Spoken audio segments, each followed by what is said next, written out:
Hi everyone. তো WBJEE counselling এর regarding সব কিছু এই ভিডিওয়ে বলবো, একদম শেষ অবধি দেখিস। রেজিস্ট্রেশন, চয়েস ফিলিং, ফিজ, আপগ্রেডেশন, ফিজিক্যাল রিপোর্টিং, লাস্টে ডিসেন্ট্রালাইজড কাউন্সিলিং এর ব্যাপারে জানিস না হয়তো, এগুলো সব বলবো। ডিসেন্ট্রালাইজড কাউন্সিলিং কি জিনিস, সেখানে কাট অফ কেন এত বেশি যায়, আর অনেক বেশি র্যাঙ্কে 5-6 হাজার র্যাঙ্কেও তুই যাদবপুর পেতে পারিস। এই সব কিছু শুরু থেকে শেষ অবধি ডাব্লিউবিজেই কাউন্সিলিং এর রিগার্ডিং কমপ্লিট ইনফরমেশন আমি এই ভিডিওয়ে দেবো। তো ভিডিও শেষ অবধি দেখিস, হতে পারে ভিডিওর লেন্থ অনেক বেশি হবে যেহেতু সব কিছু একটা ভিডিওই আমি বলছি। তো 1.25x বা 1.5x এ দেখতে পারিস, বাট পুরো দেখিস শেষ অবধি। তোদের যা যা ডাউটস থাকতে পারে সব কিছু আমি এই ভিডিও ইনক্লুড করে নিয়েছি। তো ডেফিনেটলি এই ভিডিও দেখার পর পুরো কাউন্সিলিং প্রসেস কিভাবে করতে হবে সব কিছু তোরা বুঝে যাবি। তো ভিডিও স্টার্ট করা যাক, শেষ অবধি দেখিস। ফার্স্ট হচ্ছে কি কি স্টেপস তোদের করতে হবে, একটা ওভারঅল সামারি বলে দিচ্ছি, এরপর সব কিছু স্টেপ ডিটেলটা এক্সপ্লেন করবো। রেজিস্ট্রেশন ফার্স্টে করতে হবে। রেজিস্ট্রেশন স্টার্ট হয়ে গেছে, 20 থেকে 25 তারিখ অবধি করতে পারবি। তারপর হচ্ছে চয়েস ফিলিং করতে হবে, চয়েস লকিং, আর মাঝে মক সিট অ্যালটমেন্টের ব্যাপারেও বলবো পরে। Registration, choice filling, choice locking, seat allotment, তারপর সিট অ্যাকসেপ্টেন্স ফি পেমেন্ট করতে হবে, ফিজিক্যাল রিপোর্টিং, আপগ্রেডেশন চয়েসের ব্যাপারে বলবো, কি ইয়েস আপগ্রেডেশন নো আপগ্রেডেশন ব্যাপারে ডিটেলে, তারপরে কলেজ অ্যাডমিশনে কী কী প্রসিডিওর করতে হবে, আর লাস্টে ডিসেন্ট্রালাইজড কাউন্সিলিং এর ব্যাপারেও ম্যাক্সিমাম লোকে জানে না, ওইটাও বলবো। তো এবার একে একে সব কিছু আমি ডিটেলে এক্সপ্লেন করবো। ফার্স্টে হচ্ছে এলিজিবিলিটি কি ডাব্লিউবিজি কাউন্সিলিংয়ে পার্টিসিপেট করার। তো যে কেউ পার্টিসিপেট করতে পারিস, যারই জিএমআর বা পিএমআর আছে সবাই পার্টিসিপেট করতে পারিস। আর কিছু ক্রাইটেরিয়া আছে 12-এর পার্সেন্টেজের ব্যাপারে, এইখানে তোরা দেখতে পারিস এই যে লেখা আছে 45% মার্কস থাকতে হবে। আর যদি এসসি এসটি ওবিসি পিডাব্লিউডি হোস তাহলে 40%, আর না হলে 45%, সবার আশা করি থাকবেই, তো চাপ নেই। আর ইংলিশে থাকতে হবে 30% মার্কস। তো পাস করে গেছিস যখন, তখন তো 30% মার্কস থাকবেই, অবভিয়াস। নেক্সটে যাচ্ছি। এরপর হচ্ছে ইউনিভার্সিটি অফ ক্যালকাটার একটু বেশি পার্সেন্টেজ চাই, 60% মার্কস এখানে দেখছিস তোরা 60%, আর 55% হচ্ছে এসসি এসটি ওবিসি আর পিডাব্লিউডি। যাদবপুরেও 60% চাই জেনারেলদের, আর যাদবপুরে হচ্ছে ফিজিক্স কেমিস্ট্রি ম্যাথস মিলে 60%। এটা খেয়াল করবি, individual pass mark in physics, chemistry and math as compulsory subjects আর minimum of 60% marks in above subjects taken together। Physics chemistry math মিলিয়ে 60% মার্কস থাকতে হবে। যারা যাদবপুরে পাচ্ছিস তো ভালো র্যাঙ্কই আছে, তো অবভিয়াসলি থাকবে আশা করি, তো চাপ নেই। আর 45% এসসি এসটি ওবিসি হলে, আর ম্যাথসে কিন্তু 60% মার্কস তোদের থাকতে হবে, এইটা কম্পালসারি। এটা যদি না থাকে তাহলে র্যাঙ্ক দিয়েও তোরা অ্যাডমিশন পাবি না যাদবপুরে, ভালো র্যাঙ্ক দিয়েও। 60% মার্কস আশা করি আছে সবার, তো 60% মার্কস চাই। আর এসসি এসটি ওবিসি পিডাব্লিউডি হলে 45% মার্কসে হয়ে যাবে। আর ইংলিশে যেমন লেখা ছিল আগের দেখালাম 30% মার্কস। ম্যাথসে 60% মার্কস থাকাটা জরুরি যদি তোরা যাদবপুরে অ্যাডমিশন নিতে চাস। আর বাকি তো এই ফিজিক্স কেমিস্ট্রি ম্যাথ মিলেও 60% হওয়ার দরকার, বুঝে গেছিস। নেক্সটে যাচ্ছি। তো ডাব্লিউবিজি কাউন্সিলিং বেসিক্যালি 3টে রাউন্ডে হয়। ফার্স্টে হচ্ছে তোর অ্যালটমেন্ট, সেকেন্ড আপগ্রেডেশন, আর থার্ড মপ আপ। এগুলো হচ্ছে রাউন্ডের নাম। রাউন্ড 1কে অ্যালটমেন্ট বলে, রাউন্ড 2কে আপগ্রেডেশন, রাউন্ড 3 মপ আপ। আর মপ আপ সবার জন্য না, মপ আপের ক্রাইটেরিয়া আছে, আর কি কি হলে সিট ক্যান্সেল হয়ে যাবে, অনেক কিছু ব্যাপার আছে, সব বলবো, ভালো করে দেখ। ডাব্লিউবিজি কাউন্সিলিংটা অনেক কমপ্লেক্স, কারণ ম্যাক্সিমাম প্রসেস তোদের অফলাইনে হয়। জোসাস হিসেবে কি হয় কি ম্যাক্সিমাম কাজ অনলাইনে হয়, তো প্রসেসটা ইজি হয়ে যায়। যেমন ধর ফার্স্ট রাউন্ডে তোরা কোনো কলেজ পেলি, তোদের গিয়ে রিপোর্টিং করতে হবে ওই কলেজে, কিন্তু জোসাস হিসাবে অনলাইন রিপোর্টিং করলে হয়ে যায়, তো ওইখানের ব্যাপারটা ইজি হয়ে যায়। ভেতরে অনেক কিছু ব্যাপার আছে যার জন্য অনেকের প্রতিবার সিট ক্যান্সেল হয়ে যায়, সব বলবো, সব কিছু কভার আছে। তো এবার কি করে রেজিস্ট্রেশন করবি সেই ব্যাপারে বলে দিই। এই রেজিস্ট্রেশন তোরা ফার্স্ট রাউন্ডের শুরুতে করতে পারবি, মানে এখন 20 থেকে 25 তারিখই করতে পারবি, মাঝে ঢুকতে পারবি না রেজিস্ট্রেশন, এটা খেয়াল রাখ।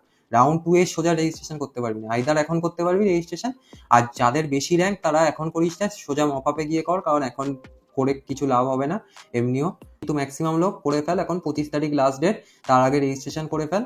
আর রেজিস্ট্রেশন ফিস দেখে নে 500 টাকা সবার জন্য, সব ক্যাটাগরির জন্যই 500 টাকা registration fees for round 1 counselling 500 registration fee দিতে হবে। আর কিছু বেসিক ডিটেলস এন্টার করতে হবে, কিছু আপলোড করতে হবে না ডকুমেন্ট, তো চাপ নেই, কোনো ডকুমেন্ট এক্ষুনি লাগছে না। কি কি ডিটেলস এন্টার করতে হবে পরের স্লাইডে বলছি। তো how to register for WBG counselling, এই ডিটেলসগুলো তোদের এন্টার করতে হবে। পার্সোনাল ডিটেলস মানে তোর নাম, বাবার নাম, এইসবগুলো এন্টার করতে হবে ফার্স্টে, বা ডেট অফ বার্থ, এইসব এক্সেট্রা, যেমন এন্টার করিস ফর্ম ফিল আপের সময় যেমন করেছিলি, ওইগুলো বেসিক ডিটেলস। আর একাডেমিক ডিটেলস এন্টার করতে হবে, ক্লাস 10 আর ক্লাস 12-এর পরে লেখা আছে ইদার ক্লাস 10-এর টোটাল মার্কস আর মার্কস ইন ইংলিশ, আর ক্লাস 12-এরও সব সাবজেক্টের মার্কস এন্টার করতে হবে, টোটাল মার্কস এন্টার করতে হবে, এইসবগুলো এন্টার করতে হবে। রেজাল্ট নিয়ে বসিস, রেজাল্ট দেখে দেখে এন্টার করে দিস তো হয়ে যাবে। আর কোনো সাবজেক্ট যদি তোদের না থাকে সেখানে এনএ সিলেক্ট করবি, বুঝছিস, নট অ্যাপ্লিকেবল, এনএ মানে ওই পার্টিকুলার সাবজেক্টটা যদি তোর না থাকে তাহলে এনএ। আর ব্যাংক অ্যাকাউন্ট ডিটেলসটা ভালো করে দিতে হবে তোকে। ব্যাংক অ্যাকাউন্ট ডিটেলসটা দেখে দিতে হবে, কারণ তুই যদি পরে রিফান্ড নিস তো এইখানে যেই অ্যাকাউন্ট ডিটেলসটা দিবি সেইখানেই রিফান্ড আসবে। তুই পেমেন্ট অন্য অ্যাকাউন্ট থেকে করতে পারিস, কিন্তু ব্যাংক অ্যাকাউন্ট ডিটেলস তুই যেটা দিবি সেখানে শুধু রিফান্ড আসবে। দুটো সেম হতে হবে এরকম কোনো নিয়ম নেই কি তুই যেই অ্যাকাউন্টে রিফান্ড নিবি আর যে অ্যাকাউন্টে পেমেন্ট করতে হবে দুটো সেম হওয়ার কোনো ব্যাপার নেই। তুই আলাদা আলাদা অ্যাকাউন্ট থেকেও চাইলে করতে পারিস, পেমেন্ট আলাদা অ্যাকাউন্ট আর রিফান্ডের অ্যাকাউন্টটাই এইখানে চাইছে ওরা, যেই ব্যাংক অ্যাকাউন্ট ডিটেলসে তুই রিফান্ড চাস। আর তোর বাড়ির অ্যাড্রেস দিতে হবে, আর ডাব্লিউবিজেই অ্যাপ্লিকেশন নাম্বার দিতে হবে, রোল নাম্বার দিতে হবে। তো সব নিয়ে বসিস, দেখে দেখে এন্টার করে দিস। ডাব্লিউবিজেই র্যাঙ্ক এন্টার করতে হবে তোর, আর ক্লাস 10-এর টোটাল মার্কস আর মার্কস ইন ইংলিশ। আর 12-এ তোর ফিজিক্স ম্যাথস থাকা কম্পালসারি, আর তার সাথে কেমিস্ট্রি বা বায়োলজি বা কম্পিউটার সায়েন্স যে কোনো একটা থাকলেই হবে। এই তিনটের মধ্যে I think physics chemistry math তো থাকেই, ম্যাক্সিমাম লোকের, সবারই প্রায় ফিজিক্স কেমিস্ট্রি ম্যাথ থাকেই, আর অনেকের ফিজিক্স কেমিস্ট্রি ম্যাথ বায়োলজিও থাকে।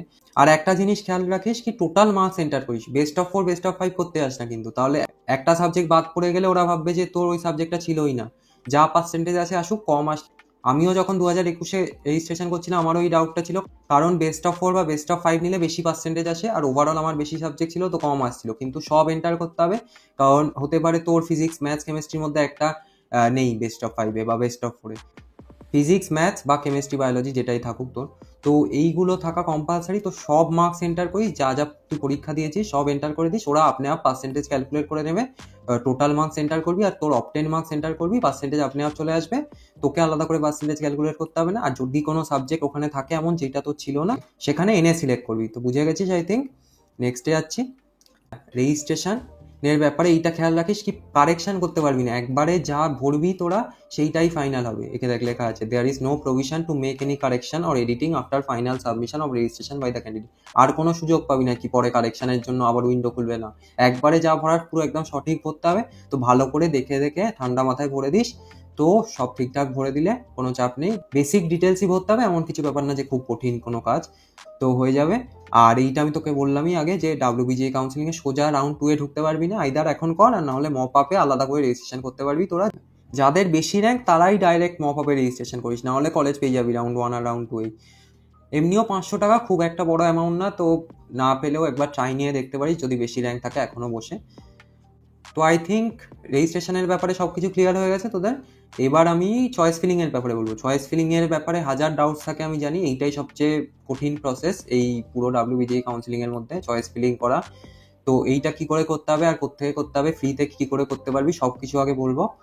তো যাচ্ছি নেক্সট স্লাইডে। চয়েস ফিলিং, তো রেজিস্ট্রেশন কমপ্লিট হওয়ার পর তোরা চয়েস ফিলিং করতে পারবি। আর চয়েস ফিলিং কি অর্ডারে সাজাতে হবে শুনে নে। শুরুতে তো যেটা সবচেয়ে বেশি পছন্দের কলেজ সেইটা সবার ওপরে দিবি। মানে আমি ধর যাদবপুরে সিএসি চাই, তো আমি যাদবপুর সিএসি দিয়ে স্টার্ট করবো। যেইগুলো তোরা পাবি না ওগুলো ওপরে ভরে দিতে পারিস, কারণ বেসিক্যালি যখন চেক হবে তোদের লিস্ট তখন 1 নাম্বার থেকে শুরু হবে। 1 নাম্বার না পেলে 2 নাম্বারেরটা চেক হবে, 2 নাম্বার না পেলে 3 নাম্বারেরটা চেক হবে, এইভাবে চেক হবে শুরু থেকে। তো যেইটা সবচেয়ে তোদের যাওয়ার ইচ্ছা সেইগুলো সবার ওপরে দিবি, কারণ নিচে যদি ধর তোর যেই কলেজটা পছন্দ সেটা সবার নিচে দিলি আর ওপরে অন্য কলেজ দিয়ে দিলি লোয়ার, তো লোয়ার কলেজে গিয়ে আটকে যাবে, নিচের কলেজে কোনোদিন পৌঁছাবেই না। তো 1 নাম্বার থেকে চেক হয়, এইটা মনে রাখিস। নিচ থেকে চেক হয় না কোনোদিন, কি ধর 50টা তুই বললি 50 নম্বর থেকে চেক হবে না, 1 নাম্বার থেকে 50 নাম্বারে যাবে, 1 2 3 4 5 6 এইভাবে চেক হবে। ধর তুই 20 নাম্বারে চয়েস পেলি তো 20 নাম্বারে গিয়ে তোর অ্যালট হবে। নেক্সট রাউন্ডের জন্য তুই যদি ইয়েস আপগ্রেডেশন ফিল করিস তাহলে ধর 20 নাম্বারটা তুই পেয়ে গেছিস, তো ওপরের 19টাই চেক হবে। যেইখানে অ্যালট হবে তার ওপরের কলেজগুলোই শুধু পরের রাউন্ডে দেখা হবে। এই জন্যই বলছি যে এইটা সবচেয়ে বেশি পছন্দের সেইটা ওপরে দিবি, কারণ নিচে দিলে ধর ওপরে আটকে গেল 20 নাম্বার চয়েস, আর তুই যেটা চাস সেটা আছে তোর 30 নাম্বার চয়েসে, তো পাবি না কোনোদিন ওটা। তো 20 নাম্বারের চয়েসে আটকে গেলে সেকেন্ড রাউন্ডে শুধু ওপরের 19টা চেক হবে, 30 নাম্বার আর চেক হবে না। তো আই থিঙ্ক একটা বেসিক আইডিয়া হয়ে গেছে তোদের। এরপরে কলেজের অর্ডার আর ব্রাঞ্চের অর্ডার সব কিছু বলবো, তো শেষ অবধি শুনতে থাক। আর এইটা খেয়াল রাখিস কি যদি তোরা টিএফডাব্লিউ ক্যান্ডিডেট হোস তাহলে তোরা টিএফডাব্লিউ সিটও ভরবি আর নন টিএফডাব্লিউ সিটও ভরবি, দুটোই ভরবি, কারণ টিএফডাব্লিউ সিট খুব কম হয়। তো যদি ভালো র্যাঙ্ক না হয় আর তুই যদি ধর টিএফডাব্লিউ সিটই ভরিস শুধু, তো কিচ্ছু অ্যালট হবে না তোর, কারণ এক একটা ব্রাঞ্চে এক একটা কলেজে শুধু 2-3টে করে টিএফডাব্লিউ সিট থাকে। তো খুব ভালো র্যাঙ্ক না হলে ওগুলো পাবি না। না হলে তুই নন টিএফডাব্লিউ সিট ভর, পরে গিয়ে কলেজে তুই অন্য কিছু স্কলারশিপ নিয়ে নিতে পারবি ফি রেমিশন যদি নাও পাস। টিএফডাব্লিউ সুবিধা বেসিক্যালি এইটাই যে তোর কলেজের ফিটা লাগবে না, টিউশন ফিটা লাগবে না। যেগুলো সেন্ট্রালের কাউন্সিলিং যেমন জোসার সিস্যাপ এগুলোয় কি হয় ইডাব্লিউএস কোটা থাকে, ইডাব্লিউএস কোটায় তোর র্যাঙ্কেরও বেনিফিট পাস, বাট ডাব্লিউবিজেইতে টিএফডাব্লিউতে র্যাঙ্কের কোনো বেনিফিট নেই, তোদের শুধু কলেজের ফিসটা লাগবে না। তো টিএফডাব্লিউ সিট শুধু ভরবি না, বারবার বারণ করছি, প্রতিবার কাউন্সিলিং এর পর অনেকে লেখে এই ভুলই করে সবাই কি টিএফডব্লিউ সিট ওরা ভরে দেয় আর কিছু অ্যালট হয় না তারপর, কারণ টিএফডব্লিউ সিট খুব কম থাকে। যদি তোরা ধর টিএফডব্লিউ তে বিলং করিস তো সেম কলেজের ফার্স্টে টিএফডব্লিউ সিট ভরবি আর তারপরে সেম ব্রাঞ্চের সেম সিট নন টিএফডব্লিউ ভরবি তার নিচে, কারণ টিএফডব্লিউ অ্যালট হলে হবে আর না হলে নিচে গিয়ে নন টিএফডব্লিউ অ্যালট হবে। আর যদি নন টিএফডব্লিউ নাই ভরিস তো কিছুই পাবি না। তো টিএফডব্লিউ ভরতে হবে, নন টিএফডব্লিউ ভরতে হবে যারা টিএফডব্লিউ তে বিলং করিস, এটা খেয়াল রাখবি। এটা প্রতিবার অনেকে ভুল করে, কমন ব্লান্ডার, আমি লিখেও দিয়েছি ওই জন্য, তো এটা খেয়াল রাখিস। নেক্সট স্লাইডে যাচ্ছি এবার। How to do choice filling. এখানে বলবো কি করে চয়েস ফিলিং করতে হবে, সবকিছু বুঝিয়ে দেবো, ভালো করে শোন। প্রথমে তোদের কি করতে হবে, কি তোর র্যাঙ্ক যা এসছে ওই র্যাঙ্কের আশপাশে কি কি কলেজ আগের বার পাচ্ছিলি 2022-এ সেইটা দেখতে হবে। এবার তোদের মনে প্রশ্ন আসবে যে কি করে দেখবি, তো তোরা এই কলেজ প্রেডিক্টরটা ইউজ করতে পারিস, কোনো প্রমোশন না, শিক্ষা কলেজ প্রেডিক্টর। আমিও তোরা যখন জিজ্ঞেস করিস এই র্যাঙ্কে কি পাবি, তো আমিও এইটা ইউজ করে বলি। দেখছিসই শুধু 1K সাবস্ক্রাইবার্স, এই সাবস্ক্রাইবার্সে কোনো পেড প্রমোশন আসে না, প্রাইভেট কলেজের পেড প্রমোশন শুধু আসে, বাকি আর কিছু আসে না। তো শিক্ষা কলেজ প্রেডিক্টরে গিয়ে দেখতে পারিস, এইটাই আমিও দেখি, তো ওই জন্যই তোদের রেকমেন্ড করছি। ঠিকঠাক আসে মোটামুটি ডেটা, আর লাস্ট 3 ইয়ারের ডেটা একসাথে চলে আসে, তো সুবিধা হয় ওইটা দেখতে। মানে তুই যদি এবারের র্যাঙ্ক ধর ওখানে গিয়ে এন্টার করলি, তো ওখানে তোর 21, 22 সব ডেটা একবারে দেখিয়ে দেবে, 20, 21, 22 3 সালের একসাথে চলে আসে ডেটা, তোর র্যাঙ্কে পাচ্ছিস নাকি। তো এই জিনিসটা আমার বেটার লাগে। তো গুগলে গিয়ে শিক্ষা কলেজ প্রেডিক্টর সার্চ করবি প্রথমে, তারপরে ওখানে গিয়ে WBG এক্সাম সিলেক্ট করবি, আর তারপরে তোর র্যাঙ্ক আর ক্যাটাগরি দিবি, আর তারপরে তোর র্যাঙ্কে কি কি পাচ্ছিলি তুই 22-এ পুরো লিস্ট চলে আসবে। তো ওখান থেকে তুই দেখে নিতে পারবি কি লাস্ট ইয়ারে তুই তোর র্যাঙ্ক অনুযায়ী কি কি পাচ্ছিলি। আর তুই যদি অন্য কোনো কলেজ প্রেডিক্টর ভালো জানিস সেটা বিশ্বাসযোগ্য, তো সেইটা ইউজ করতে পারিস ডেফিনেটলি। বেসিক্যালি তোর এম হচ্ছে তোর র্যাঙ্কে আগের বার কি কি পাচ্ছিলি তুই সেইটা দেখা। তো একটা লিস্ট চলে আসবে, রাফ লিস্ট, কি আগের বারে তুই এই র্যাঙ্কে এই কলেজ পাচ্ছিলি, এই কলেজের এই ব্রাঞ্চ, তো একটা রাফ লিস্ট হয়ে গেল। এইবার ওইখান থেকে একটা খাতায় লিখে নিবি রাফ লিস্ট, কি কি এই কলেজ আমি পাচ্ছিলাম আগের বারের অনুযায়ী।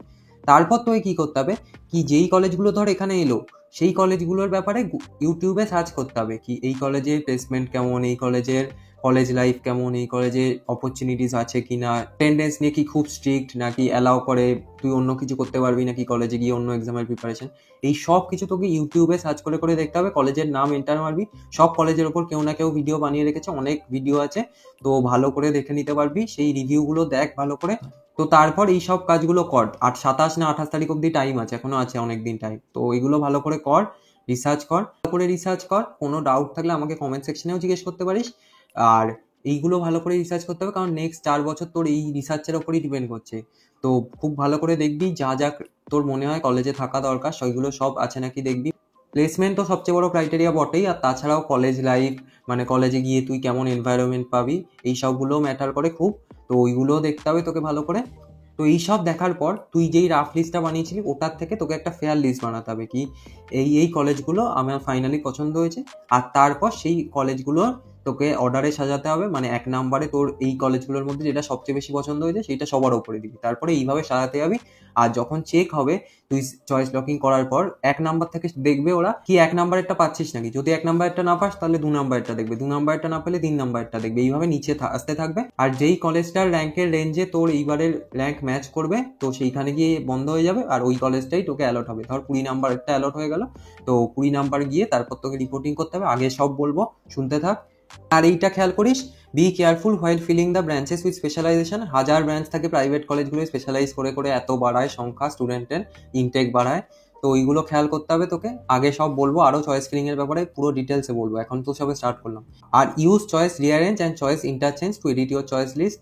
তো চয়েস ইন্টারচেঞ্জ অপশনটা কাজে আসে, ধর তুই 50 নাম্বারের কলেজটা 40 নাম্বারে নিয়ে যেতে চাস, তো ওই কলেজের পাশে গিয়ে 40 এন্টার করে দিবি, চয়েস ইন্টারচেঞ্জে যাওয়ার পর তো ওই কলেজটা সোজা 40-এ চলে যাবে, তো তোকে আর বারবার একটা করে ক্লিক করে করে নিয়ে যেতে হবে না, তো এইটা সুবিধা হয়। আর নেক্সটে যাচ্ছে এবার, কমন ডাউটস চয়েস ফিলিং এর রিগার্ডিং।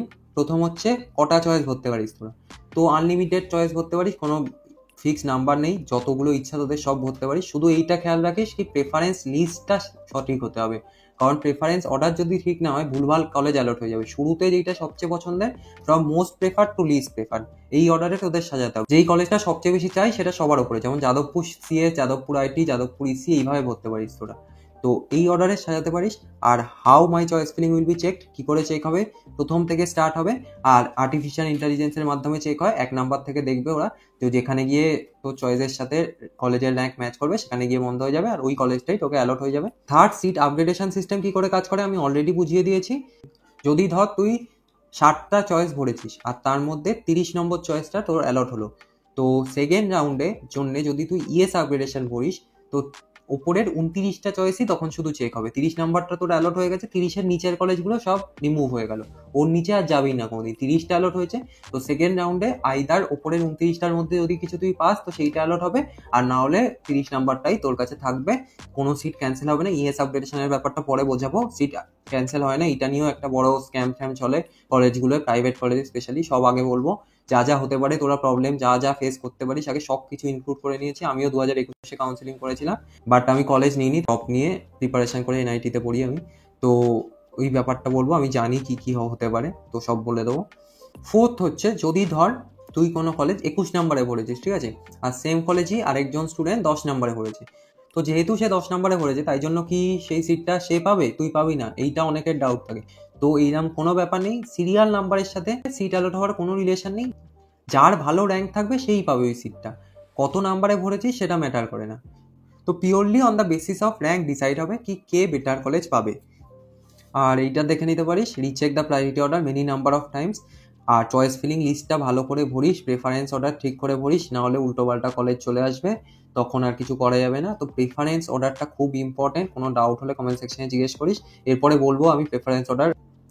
আর এরপর চয়েস ফিলিং অর্ডার আর ব্রাঞ্চ প্রেফারেন্স অর্ডার, সব অর্ডার কিভাবে তোরা সাজাবি সব কিছু বলবো।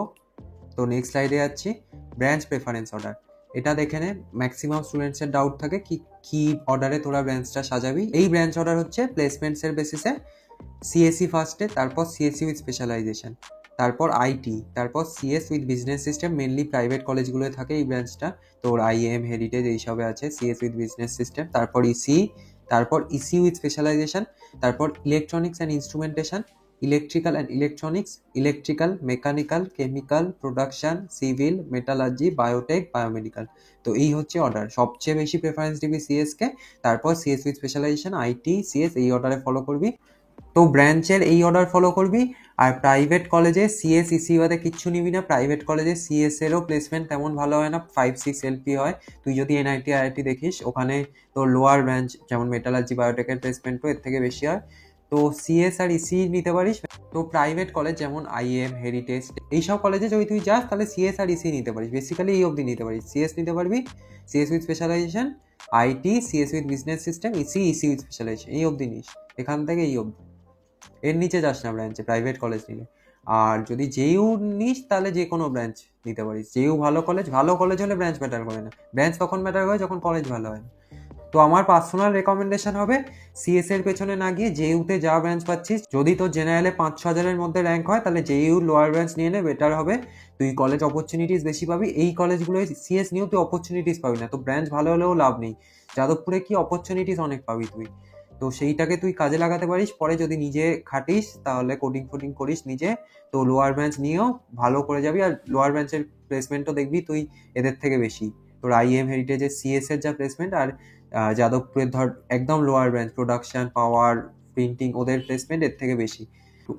তো আমি পার্সোনালি রেকমেন্ড করবো তোদের কি কলেজকে বেশি প্রেফার কর ব্রাঞ্চের থেকে। হ্যাঁ, আর আরেকটা বিষয়, এই সিএস উইথ স্পেশালাইজেশনের মধ্যেও অনেক স্পেশালাইজেশন হয়, ওর মধ্যেও ডাউট থাকে কি অর্ডারে সাজাবি তোরা, অনেকের ডাউট থাকে, স্পেশালি আইএম, হেরিটেজ এইসব কলেজগুলো ওরা বেশি স্টুডেন্ট নেওয়ার জন্য এত স্পেশালাইজেশন দিয়ে সিএস খুলে রেখেছে, তো স্টুডেন্টরা বুঝতে পারে না কোনটা উপরে দেবে। তো সিএস উইথ স্পেশালাইজেশন অর্ডারও বলবো, নেক্সট স্লাইডে যাচ্ছি। সিএস স্পেশালাইজেশন অর্ডার, ফার্স্টে সিএস দিবি, সিএস মানে যেইটায় কোনো স্পেশালাইজেশন ছাড়া মেন যেটা সিএস, ওইটা সবার প্রথমে দিবি। তারপরে দিবি CS with AI and machine learning, এটাকে এআই অ্যান্ড মেশিন লার্নিংও বলে। তো এআই অ্যান্ড মেশিন লার্নিং দেখে ভাবিস নাকি সিএস না, এইটা আর এইটা সেমই ব্রাঞ্চ, তো এইটা সেকেন্ডে দিবি, সিএস এর পর এআই অ্যান্ড মেশিন লার্নিং বা CS with AI and machine learning যা বলে, কয়েকটা কলেজে এআই অ্যান্ড মেশিন লার্নিং বলে আমি দেখছিলাম, ওদের টেকনোমেন, সল্টলেকে তাই বলে এআই অ্যান্ড মেশিন লার্নিং, তো এইটাকে সেকেন্ডে দিবি। থার্ডে হচ্ছে সিএস উইথ এআই, এআই মানে আর্টিফিশিয়াল ইন্টেলিজেন্স জানিসই। ফোর্থ হচ্ছে CS with data science, fifth CS with IoT internet of things and cyber security, আর সিক্সথ হচ্ছে শুধু CS with IoT internet of things. তো সিএস স্পেশালাইজেশন তোরা বেশি প্রেফার করতে পারিস আইটির থেকে, আর বাকি ব্রাঞ্চের অর্ডার এইখানে আমি বলেছি এইটা ফলো করিস, আর সিএস স্পেশালাইজেশনের অর্ডার এইখানে বললাম। আর প্রাইভেটে তোর অনেক স্পেশালাইজেশন খুলে রেখেছে সিএস এর মধ্যেও, তো আমি যদি কোনো মিস করি কমেন্ট সেকশনে জিজ্ঞেস করে নিস। আর কোনো কলেজের মধ্যে কনফিউশন হলে এই কলেজের এই ব্রাঞ্চ পাচ্ছিস আর এই কলেজের এই ব্রাঞ্চ পাচ্ছিস, তো কোনটা চুজ করা বেটার এইসবও জিজ্ঞেস করিস কমেন্ট সেকশনে, আমি নিশ্চয়ই রিপ্লাই করে দেবো। তো এবার কলেজ অর্ডার বলবো, ভালো করে শোন কি কোন কলেজটাকে বেশি প্রেফার করবি সব বলবো। ফার্স্টে টপ 5 গভর্নমেন্ট কলেজ, ফার্স্টের নাম্বারে কি আছে জানিসই, যাদবপুর ইউনিভার্সিটি জেইউ। সেকেন্ডে ক্যালকাটা ইউনিভার্সিটি সিইউ। থার্ড হচ্ছে KGEC Kalyani government engineering college. Fourth হচ্ছে JGEC Jalpaiguri government engineering college. তো থার্ড আর ফোর্থ মোটামুটি সেমই, প্লেসমেন্টও মোটামুটি সেম। আমি জলপাইগুড়িকে পরে রেখেছি কারণ জেজিইসির লোকেশন খুব বাজে, অনেক দূরে, তো ম্যাক্সিমাম যারা কলকাতার আশপাশে থাকি প্রবলেম হবে, ওখানে গিয়ে 10-12 ঘন্টার জার্নি কোনো মানে হয় না। তো কল্যাণী প্রেফার করবি তোরা, আর যাদের বাড়ি থেকে ডিস্টেন্স কম তারা জলপাইগুড়িও প্রেফার করতে পারিস।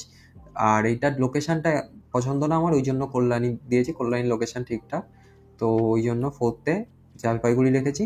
আর ফিফথে এইটা প্রেফার করতে পারিস GCECT Sealdah government college of engineering and ceramic technology. First চারটের মধ্যে সিএসআইটিইসি বলে এটা নিয়ে নিস। আর ফিফথের আগে তোরা আইএম হেরিটেজ সিএসকে বেশি প্রেফার করিস এই কলেজটার থেকে, সেরামিকের থেকে আইএম এর বা হেরিটেজের সিএস আইটি বেশি প্রেফার করতে পারিস। তো এইটা খুব ভালো প্লেসমেন্ট না, ফার্স্ট চারটে কলেজ ঠিকঠাক, সিএস আইটি প্লেসমেন্ট। যাদবপুরের তো কম্পারিজনই নেই, ছেড়ে দেটা বাদ দে। সেকেন্ড থার্ড ফোর্থে কলেজ ঠিকঠাক প্লেসমেন্ট হয়ে যায় সিএস আইটির। আর ফিফথে সেরামিক্স, এই কলেজটাকে আমি ফিফথে রেখেছি। আর এর মতোই আরেকটা কলেজ আছে লেদার টেকনোলজি, এইটার লোকেশনটা বেশি ভালো বলে, শিয়ালদা একদম পুরো প্রপার লোকেশন, ওই জন্য আমি এটাকে ফিফথে রেখেছি। নাহলে ওই দুটোর প্লেসমেন্টও সেম হয়, সেরামিক আর লেদার। তো এখানে সিএস পেলে নিতে পারি, সেরামিক টেকনোলজি এইসব নিস না, আমার এইসব ব্রাঞ্চের এখন কোনো তেমন ভ্যালু।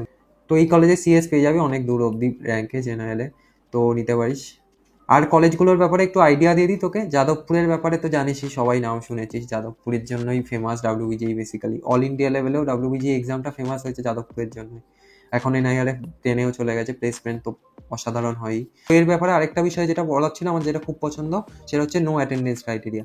আইআইটি এনআইটিতেও নেই এই ব্যাপারটা, অ্যাটেন্ডেন্স ক্রাইটেরিয়া কোনো নেই, তুই যবে ইচ্ছা কলেজ যেতে পারিস, শুধু প্র্যাকটিক্যালে যাস তাহলেই হয়ে যাবে। থিওরি ক্লাসে যেতে হবে না তোকে, থিওরি ক্লাসে তোকে যেতে হবে না, তুই নিজের মতো যা খুশি করতে পারিস। আর নিজের অন্য কোনো প্যাশন যদি ফলো করতে চাস, যেমন আমি ইউটিউব করছি এখন কলেজের সাথে সাথে, ওইরকম তুই যদি অন্য কিছু করতে যাস তো তার জন্য অনেক টাইম পাবি। অন্য কলেজে কি হয় দেখ, যেমন এনআইটিতে এখানে 75% অ্যাটেন্ডেন্স কম্পালসারি, তো আইদার যেমন আমি ইউটিউব করছি তো ওটা প্রপারলি করতে পারবো না, নাহলে কলেজের পড়া হ্যাম্পার হবে তার জন্য। তো অ্যাটেন্ডেন্স যদি না থাকে তাহলে সকালটা তুই পুরো ফ্রি পেয়ে যাবি, সকাল থেকে বিকাল অবধি অনেক টাইম পাবি, তো আরামসে করতে পারবি। এই বিষয়টা আমার খুবই ভালো লাগে। কয়েকজনের জন্য এটা নেগেটিভ হিসাবেও কাজ করবে, কি কলেজ না গেলে তারা টাইম ওয়েস্ট করবে, কিন্তু যারা অন্য কিছু করতে চায় নিজের থেকে তাদের জন্য এই ব্যাপারটা খুব হেল্প করে। নো অ্যাটেন্ডেন্স ক্রাইটেরিয়া খুব কম কলেজে আছে পুরো ইন্ডিয়ায়, তো এইটা একটা খুব ভালো বিষয় যেটা যাদবপুর স্টার্ট করেছে। আর ফিস তো অলমোস্ট নেগলিজেবলই বলতে গেলে, কয়েক হাজারেই তোদের পুরো কমপ্লিট হয়ে যাবে। আইটি ব্রাঞ্চের শুধু ফিসটা বেশি, আর বাকি ব্রাঞ্চের তো নেগলিজেবল ফিস। প্লেসমেন্ট তো জানিসই ভালো, শুনেইছিস তোরা, বেস্ট প্লেসমেন্টস একদম। একটা বিষয় যেটা যাদবপুরের আমার পছন্দ হয় না, সেটা হচ্ছে তোর হোস্টেল ফেসিলিটি নেই যাদবপুরে। JU doesn't have any proper hostel facility, তো ওয়েস্ট বেঙ্গলে হলে তো তোরা পাবিই না সিট বলতে গেলে, আর পেলেও আমি রেকমেন্ড করবো কি যাস না। বেটার ওর থেকে ওই কলেজের আশপাশে কোথাও পিজিতে ভাড়া নিয়ে থাকিস, বেটার হবে। হোস্টেলের রিভিউ তেমন ভালো না, ও গাঁজা ওইসব চলে আর কি, বুঝতেই পারছিস। তো হোস্টেল ফেসিলিটি ভালো না, বাকি কলেজ একদম বেস্ট। তো যেতে পারিস, কলেজে যা ব্রাঞ্চ পাবি তাতেই চলে যা, প্রেফার যেও এনি ব্রাঞ্চ ওভার আদার কলেজেস। এটার মেন কারণ হচ্ছে অপরচুনিটিস পাবি, অন্য কোনো কলেজে ডাব্লিউবি যেই থ্রুয়ে অপরচুনিটিসই পাবি না। তুই হয়তো অন্য কলেজে সিএস ব্রাঞ্চ পাচ্ছিস কিন্তু অপরচুনিটিসই পাবি না, অন ক্যাম্পাস কোম্পানিজই আসবে না, তো তুই ভালো ব্রাঞ্চ নিয়েই কি করবি? যাদবপুরে কি অন ক্যাম্পাস সব টপ কোম্পানিজ আছে, টপ এমএনসি, গুগল, মাইক্রোসফট, এমনকি অ্যাপেল, সব কিছু অন ক্যাম্পাস আসে, তো ওইটার সুবিধা পাবি। তুই যদি নিজের থেকে কোডিং করিস তো অপরচুনিটিস পাবি ওখানে, অন্য কলেজে তুই সেটা পাবি না। অফ ক্যাম্পাসের থ্রুতে গেলে খুব মুশকিল হয়ে যায়। ধর ফর এক্সাম্পল গুগল এনআইটিতে এলো, ঠিক আছে, যে কোনো এনআইটি দুর্গাপুরে ধর এলো, তো ওখানে 800 স্টুডেন্টসের মধ্যে কম্পারিজন হচ্ছে। আর এই গুগলেই তুই যদি অফ ক্যাম্পাস অ্যাপ্লাই করিস, সেখানে 2-3 লাখ অ্যাপ্লিকেশন, তো কলেজের অনেক ডিফারেন্স হয়ে যায়। এখানে 800 জনের মধ্যে তোকে কম্পিট করতে হচ্ছে, আর ওখানে 2-3 লাখের মধ্যে তোকে কম্পিট করতে হচ্ছে। এই জন্যই আমি পার্সোনালি বলি সবাইকে যে কলেজ প্রেফার কর, ব্রাঞ্চের পেছনে না ছুটে কলেজ প্রেফার। কারণ সিএস যদি তুই লোয়ার কলেজে নিস সেখানে অন ক্যাম্পাস কোম্পানিই আসবে না, তাহলে আর তোর সিএস ব্রাঞ্চের অ্যাডভান্টেজ কী পাবি? তুই যদি ভালো কলেজের লোয়ার ব্রাঞ্চ নিস তাহলে অফ ক্যাম্পাস তো তুই তখনও অ্যাপ্লাই করতে পারবি, আর তার সাথে সাথে তুই অন ক্যাম্পাস প্লেসমেন্টেও এলিজেবল হবি। ম্যাক্সিমাম কলেজ অ্যালাউ করে দেয় লোয়ার ব্রাঞ্চদেরও বসতে। বেসিক্যালি এই ব্যাপারটা কলেজের ওপরও ডিপেন্ড করে না, কোম্পানি যেইরকম বলে ওদের ইনস্ট্রাকশনটাই ফলো করতে হয় কলেজ কি। ওরা যদি বলে এই ব্রাঞ্চ অব্দি অ্যালাউ করবে কোম্পানি, তো সেই ব্রাঞ্চ অব্দি অ্যালাউ হয়। টপ কোম্পানি যেমন গুগল, মাইক্রোসফট, এরা সব ব্রাঞ্চকে অ্যালাউ করে দেয়। তো তোর যদি ট্যালেন্ট থাকে নিজের দমে তুই পেতে পারবি, ওখানে অপরচুনিটিস অনেক বেশি পাবি ভালো কলেজে। আমি বলছি যে যাদবপুরে যাই ব্রাঞ্চ পাবি সেটাকে বেশি প্রেফার কর, অন্য কলেজে অপরচুনিটিস নেই। ডাব্লিউবিজি থ্রুয়ে যাদবপুর ছাড়া তেমন কোনো কলেজে খুব বেশি অপরচুনিটিস নেই, তো যাদবপুর ডেফিনেটলি প্রেফার কর। সেকেন্ড হচ্ছে কেজিইসি, ক্যালকাটা ইউনিভার্সিটি, আদার গভর্নমেন্ট কলেজে ইলেকট্রিক্যাল অব্দি নিতে পারিস, তার নিচে যাস না। মেকানিক্যাল, কেমিক্যাল, সিভিলে যাস না। এই কলেজে অত ভালো কলেজ না যে কোর ব্রাঞ্চে তুই যাবি প্লেসমেন্ট হয়ে যাবে ভালো। এই 3 কলেজের মেকানিক্যাল, কেমিক্যালের থেকে তুই আইএম হেরিটেজের সিএস নে তাহলে। কিন্তু এই কলেজের সিএস, আইটি, ইসি নিতে পারিস, ইলেকট্রিক্যাল অব্দি নিতে পারিস। আমি সেই ব্রাঞ্চ অর্ডারটা দেখে ওখানে দেখে নিবি ইলেকট্রিক্যাল অব্দি সব ব্রাঞ্চ তুই করতে পারবি। সিএস থেকে ইলেকট্রিক্যাল অব্দি যা এই ব্রাঞ্চে, তাহলে ঠিক আছে, এর নিচে যাস না। এগুলো সব কিন্তু আমার পার্সোনাল রেকমেন্ডেশন, তোর তারপর যা ফাইনাল ডিসিশন তুই নিস। তোদের সিনিয়র আমি পার্সোনাল এক্সপিরিয়েন্স থেকে যা আমার মনে আমি সেটাই বলছি। বাকি ফাইনাল ডিসিশন তোর, তুই কি করবি। আমি জাস্ট রেকমেন্ডেশন দিচ্ছি তোকে যে এইটা তুই করতে পারিস। For JU any branch will do, যেমন বললাম you can do coding by yourself and get decent placement. এইটা আমার পার্সোনাল অর্ডার কি জেইউ এর যে কোনো ব্রাঞ্চ সবার উপরে প্রেফার কর, জেইউ এনি ব্রাঞ্চ। তারপর কেজিইসি, ক্যালকাটা ইউনিভার্সিটি, জেজিইসি যদি লোকেশনের প্রবলেম না থাকে তাহলে সিএসইসি প্রেফার কর, আর তারপর প্রাইভেট কলেজের সিএস প্রেফার কর, আর তারপর প্রাইভেট কলেজের ইসি। এই কলেজগুলোর করে যাস না, কারণ এনআইটি, আইআইটি, জেইউ এইসব টপ প্রিমিয়ার ইনস্টিটিউটে করে গেলে প্রবলেম নেই, মেটালার্জি, বায়োটেকে গেলেও প্রবলেম নেই ওখানে। কিন্তু এগুলো হচ্ছে তেমন ভালো কলেজও না, প্লাস তুই যদি এত লোয়ার ব্রাঞ্চে যাস তো ঠিক মতো প্লেসমেন্ট হবে না, হয়তো প্লেসই হলি না। তো ডেফিনেটলি সিএসইসিতে যা, তাহলে প্রাইভেট কলেজের। তো কেজিইসি, ক্যালকাটা ইউনিভার্সিটি এইসবের মেকানিক্যাল, কেমিক্যাল, সিভিল এইসবে যাওয়ার থেকে তোরা প্রাইভেট কলেজের সিএস প্রেফার কর, প্রাইভেট কলেজের ইসিও করতে পারিস। ট্রাই কর প্রাইভেট কলেজের সিএস বা সিএস উইথ স্পেশালাইজেশন পেয়ে যাবি।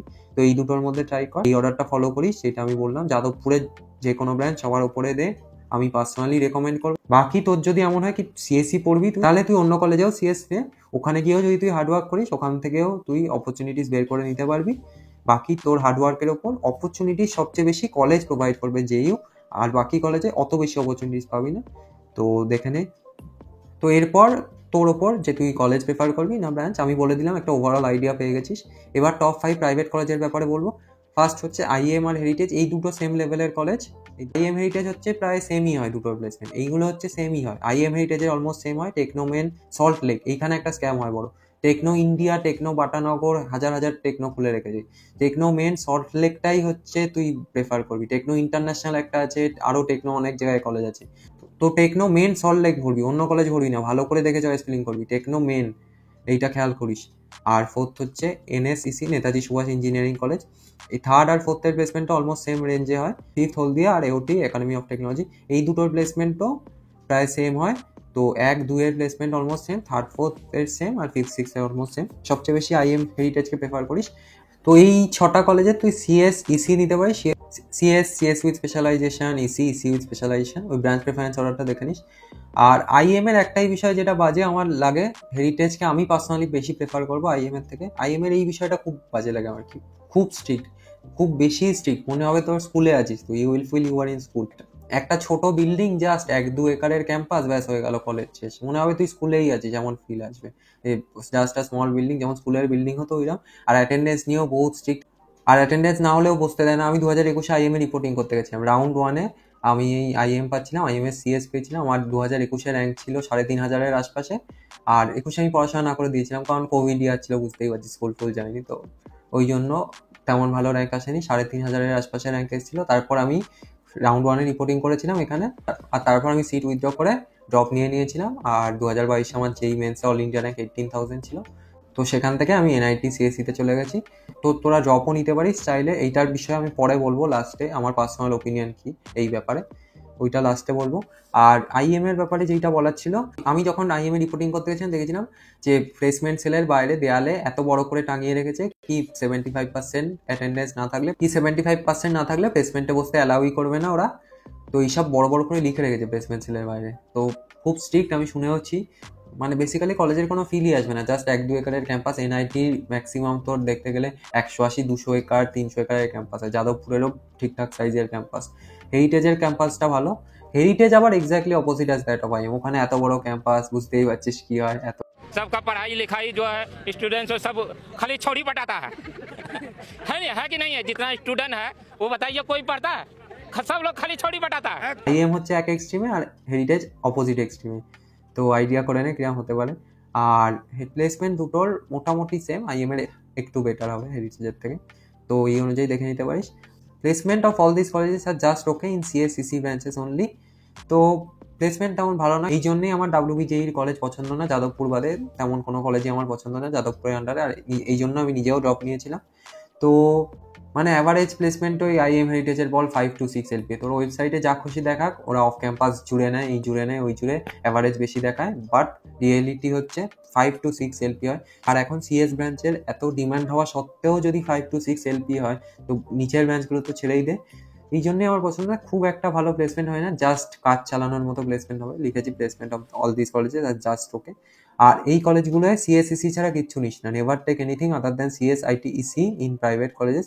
CS IT EC CS with specialisation এই সবই নিতে পারিস, এর নিচে যাস না। প্রাইভেট কলেজে ইলেকট্রিক্যালও নিতে বারণ করবো আমি, আর mechanical, chemical, civil, metallurgy, biotech, biomedical এইসব তো ভুলেই যাই, এইসব তো ভুলেও নিস, সব ব্রাঞ্চ তো প্রাইভেট কলেজে ভুলেও নিস না। তো আই থিঙ্ক বুঝে গেছিস, সিএস আর সিএস উইথ স্পেশালাইজেশন ট্রাই কর প্রাইভেট কলেজে যদি যাস তোরা। আর বাকি অর্ডার বলে দিয়েছি, ব্রাঞ্চ প্রেফারেন্স অর্ডারও বলে দিয়েছি। আর চয়েস ফিলিং এর রিগার্ডিং আরও কিছু ডাউট থাকলে কমেন্ট সেকশনে জিজ্ঞেস করে নিস। আর বাকি নেক্সট প্রসেসে যাচ্ছি, ভিডিও অনেক লম্বা হবে আমি জানি, বাট শেষ অবধি দেখিস, সব কিছু বুঝে যাবি। এই একটাই ভিডিও বানাবো ডাব্লিউবিজেইর ওপরে আমি, কারণ আমি মেনলি জোসা সিস্যাপ কাউন্সিলিং এর ওপর বানাচ্ছি, সিস্যাপ কাউন্সিলিং এর ওপর বানাবো নেক্সট। তো সিস্যাপ কাউন্সিলিং এর ওপরে টাইম চলে যাবে, আর আমার ডাব্লিউবিজেইর আলাদা করে কিছু ভিডিও বানানোর সময় হবে না। তো ডাব্লিউবিজেইর পুরো ওই জন্য আমি একটা ভিডিও এক্সপ্লেন করে দিচ্ছি, তো শেষ অবধি শোন। জানি ভিউ আসবে না তেমন, এত লম্বা ভিডিও কেউ হয়তো দেখবেই না, তাও যতজন দেখছিস তোরা, তোদের হেল্প হয়ে যাবে। পুরো প্রসেস একটাই বলে দিলাম। আর নেক্সটে যাচ্ছি এবার, মক সিট অ্যালটমেন্ট। হ্যাঁ, তো mock seat allotment basically practice round of actual counselling process, মানে অ্যাকচুয়াল রাউন্ড 1-এ তোর কি রেজাল্ট আসতে পারে সেইটা দেখিয়ে দেবে মক সিট অ্যালটমেন্টে। তো ওইটাই আইডিয়া পেয়ে যাবি তুই কি রাউন্ড 1-এ কি সিট পেতে পারিস তুই, আর ওই অনুযায়ী মডিফাই করতে পারবি। মক সিট রেজাল্ট যেদিন আসবে তার একদিন পর চয়েস লকিংয়ের লাস্ট ডেট। তো মক রাউন্ডের রেজাল্ট দেখে তুই যদি কিছু নিজের চয়েস ফিলিং লিস্টে মডিফাই করতে চাস সেটাও করতে পারিস। তো সেই জন্য টাইম দেওয়া থাকে, ওই টাইম গ্যাপটা ওই জন্যই দেয় কি মক রাউন্ড দেখে তুই যদি কিছু ভুল করে থাকিস সেটা তুই রেকটিফাই করতে পারবি তো চয়েস ফিলিং লিস্টে। আর বাকি দেখতে পারিস সেইটা পড়ে, এটা অরিজিনাল ডাব্লিউবিজেইর ইনফরমেশন ব্রসার থেকে ওঠানো। আর নেক্সটে যাচ্ছি, চয়েস লকিং। এটা মনে রাখিস যে lock your choices on the last day of choice filling, কারণ লাস্ট ডের আগে যদি তুই করে দিস তো তারপর তোর যদি মনে হয় কি এইটা উপরে দিলে ভালো হতো বা চেঞ্জ করতে চাস চয়েস ফিলিং লিস্টে, তো চেঞ্জ করতে পারবি না আর একবার লক করে দিলে। তো ওই জন্য লক করবি না, করলে লাস্ট ডেতে করিস চয়েস ফিলিং লিস্ট তোর লক। চয়েস লক করতে চাইলে লাস্ট ডেতে চয়েস লকিং করিস, কারণ আগে করলে আর চেঞ্জ করতে পারবি না। আর না হলেও তুই যদি করতে ভুলেও যাস বা না করিস অটোমেটিক লক হয়ে যাবে সিস্টেম, তোর লাস্ট যেইটা সেভ থাকবে চয়েস ফিলিং লিস্টে ওইটাকেই ওরা ফাইনাল ধরে নেবে। তো অটো লকও হয়ে যায় তুই যদি নাও করিস, আর না হলে better option safe option basically last ডেতে লক করে দিস, তাহলে একদম সেফ থাকবে। না হলে এমনিও লক হয়ে যায়, চাপ নেই। रिक्स लेने का ही नहीं है, बिल्कुल रिक्स नहीं लेने का। তো must take print out of lock choice PDF, এইটা মনে রাখিস কি লক চয়েস পিডিএফ এর প্রিন্ট আউট নিতে হবে তোকে, এইটা পরে কলেজে অ্যাডমিশনের সময় লাগবে। ওই পিডিএফটা ডাউনলোড করে তারপর প্রিন্ট করিয়ে নিস। আর আমি তুই করেই বলছি, কোনো গার্জেন যদি দেখেন তাহলে সরি, তোরা সবাই আমার থেকে ছোট তো ওই জন্য তুই করেই বলছি, আর বোঝাতে সুবিধা হয় আর কি তুই করে বললে, নাহলে হিন্দি ভিডিওতে আমি আপ করেই বলি। আর হিন্দিতেই সব ভিডিও বানাই, এই ডাব্লিউবিজে কাউন্সিলিংটাই একটা ভিডিও যেটা বাংলায় বানালাম, কারণ ম্যাক্সিমাম অডিয়েন্স যাদের জিজ্ঞেস করলাম আমি, যারা আমার সাথে কানেক্টেড ছিল চোসাস হিসাবে, তারা সবাই প্রায় বাঙালি। আর তুই করেই বলছি পুরো ভিডিওটায়, তো কিছু মাইন্ড করিস না। নেক্সটে যাচ্ছি, রাউন্ড 1 অ্যালটমেন্ট। তো কোনো কলেজ অ্যালট হওয়ার পর ফার্স্ট স্টেপ হচ্ছে সিট অ্যাকসেপ্টেন্স ফি পেমেন্ট করা। তারপর সেই কলেজের সিট অ্যালটমেন্ট লেটার ডাউনলোড করবি তুই ডাব্লিউবিজির অফিসিয়াল ওয়েবসাইট থেকে, এটা হচ্ছে স্টেপ 2। স্টেপ 3 হচ্ছে তোকে ফিজিক্যাল রিপোর্টিংয়ে যেতে হবে সেই কলেজে। স্টেপ 4 হচ্ছে ইএস আপগ্রেডেশন বা নো আপগ্রেডেশন ফর্ম, যে কোনো একটা তোকে সাবমিট করতে হবে, কোনটা সাবমিট করা বেটার হবে আর আপগ্রেডেশন সিস্টেম ব্যাপারটা কি সব কিছু আগে বোঝাবো। তো নেক্সট স্লাইডে যাচ্ছি। ফার্স্ট হচ্ছে সিট অ্যাকসেপ্টেন্স ফি। তো সিট অ্যাকসেপ্টেন্স ফি হচ্ছে 5,000 টাকা, সব ক্যাটাগরির জন্যই 5,000 টাকা। তোরা net banking, debit card, credit card বা ইউপিআই এর থ্রুয়ে পেমেন্ট করতে পারিস। এইটা খুবই ইম্পর্টেন্ট, এটার জন্য অনেকের সিট ক্যান্সেল হয় প্রতি বছর, কি যদি ফিস তোরা পেমেন্ট না করিস তাহলে সিটটা চলে যাবে and you will be out of WBJEE counselling. তো পেমেন্ট করতেই হবে, সিট তোদের পরে আপগ্রেড হয়ে যাবে সেইটা ব্যাপার না, কিন্তু যাই কলেজ পাচ্ছিস পেমেন্ট করতে হবে, নাহলে ওই সিটটা চলে যাবে। আর এইটা দেখে নে যে after downloading the allotment letter the candidate must report to the allotted institute with the allotment letter and all other documents for physical verification. তো পেমেন্ট করার পর এই অ্যালটমেন্ট লেটার একটা আসবে তোর, ওইটাকে ডাউনলোড করে প্রিন্ট করাতে হবে, সেইটা আর আরও অনেক কিছু ডকুমেন্ট নিয়ে যেই ইনস্টিটিউট তোর অ্যালট হয়েছে সেই ইনস্টিটিউট ওয়েবসাইটে যেতে হবে তোকে, আর দেখতে হবে যে কবে ওরা রিপোর্টিং দিচ্ছে। ডাব্লিউবিজির অফিসিয়াল ওয়েবসাইটে কিছু আসবে না, তোদের যার যেই কলেজ অ্যালট হয়েছে সেই সব কলেজের একটা করে ওয়েবসাইট আছে, সেই ওয়েবসাইটে গিয়ে দেখতে হবে যে তোর কী কী ডকুমেন্ট লাগবে আর কবে রিপোর্টিং হবে, কি ডেটস আছে। তুই ওই কলেজের ফোন নাম্বারে কল করেও জানতে পারিস যদি ওয়েবসাইটে না আসে তখনও, আর না হলে ওয়েবসাইটে চলে আসে কয়েক ঘন্টার মধ্যে। তো নিজের কলেজের ওয়েবসাইটে গিয়ে দেখে নিতে পারিস কি কবে তোদের রিপোর্টিং করতে হবে। আর ডকুমেন্ট ভেরিফিকেশন এটা হচ্ছে অফলাইন প্রসেস, তোকে কলেজে গিয়ে করতে হবে, অনলাইন কিছু হয় না ডাব্লিউবিজিতে, সব ভেরিফিকেশন অফলাইন হয়, physical reporting. After downloading the seat allotment letter the candidate must report to the allotted institute in round 1, follow the documents list and dates mention in your allotted college website. তো তোর college ওয়েবসাইটে যেই document list দিয়েছে সেইটাই তোকে follow করতে হবে। আমিও একটা ডকুমেন্ট লিস্ট বলে দেবো, আমিও এরপর বলে দেবো কি ডকুমেন্টস লাগবে ফিজিক্যাল রিপোর্টিংয়ের টাইম, বাট তাও ফিজিক্যাল রিপোর্টিংয়ে যাওয়ার আগে একবার নিজের কলেজ ওয়েবসাইটে চেক করে নিস, কারণ হয়তো ওরা কিছু এক্সট্রা চাইছে।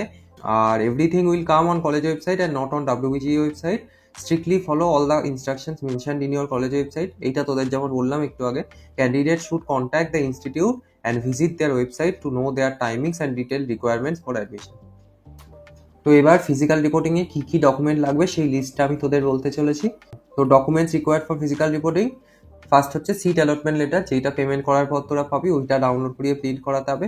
সেকেন্ড হচ্ছে class 10th admit card or birth certificate. 10th admit কার্ডই বেটার অপশান, বাট যদি না থাকে, অনেকে কোভিড ব্যাচের হোস, কোভিড ব্যাচে পরীক্ষা হয়েছিল না, তো সেই জন্য যদি না থাকে অ্যাডমিট কার্ড তাহলে বার্থ সার্টিফিকেটও দিতে পারিস। Basically for date of birth proof, তাই জন্যই চায় ওরা অ্যাডমিট কার্ড বা বার্থ সার্টিফিকেট, এটা better option class 10 admit card. তারপর class 10th marksheet, class 12th marksheet, class 10-এর রেজাল্ট, ক্লাস 12-এর রেজাল্ট। আর এরপর হচ্ছে ডোমিসাইল সার্টিফিকেট। এর রিগার্ডিংও প্রচুর ডাউটস থাকে, যারাই ওয়েস্ট বেঙ্গলের স্টুডেন্ট সবার ডোমিসাইল সার্টিফিকেট চাই, এটা কম্পালসারি। প্রাইভেট কলেজে চাই না, প্রাইভেট কলেজে তোরা অল ইন্ডিয়া কোটার থ্রুয়েই সিট পাবি, তো প্রাইভেট কলেজ যদি যাস তাহলে লাগবে না, বাট গভর্নমেন্ট কলেজে যেতে হলে domicile certificate must. Domicile certificate কী করে বানাতে হবে, কমপ্লিট ইনফরমেশন আগে আমি দিয়ে দেবো তোদের।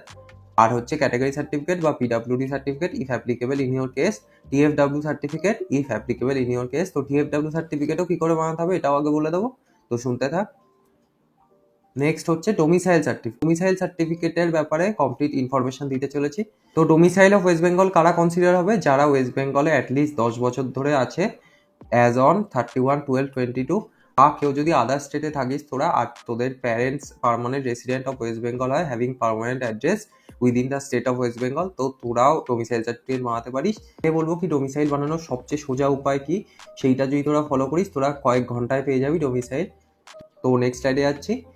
হ্যাঁ, ডোমিসাইল সার্টিফিকেটের সবচেয়ে ইজিয়েস্ট পসিবল ওয়ে কি, হ্যাঁ তো তোরা স্ক্রিনে দেখতে পাচ্ছিস পারফর্মা A2, এটা হচ্ছে অ্যাপেন্ডিক্স 2-তে আছে ডাব্লিউবিজি ইনফরমেশন ব্রোশার, তো ওখান থেকে ডাউনলোড করে নিতে পারিস। ফার্স্টে তোদের এই ফর্মটা ডাউনলোড করতে হবে, দিয়ে প্রিন্ট করিয়ে it filled and signed by your school principal.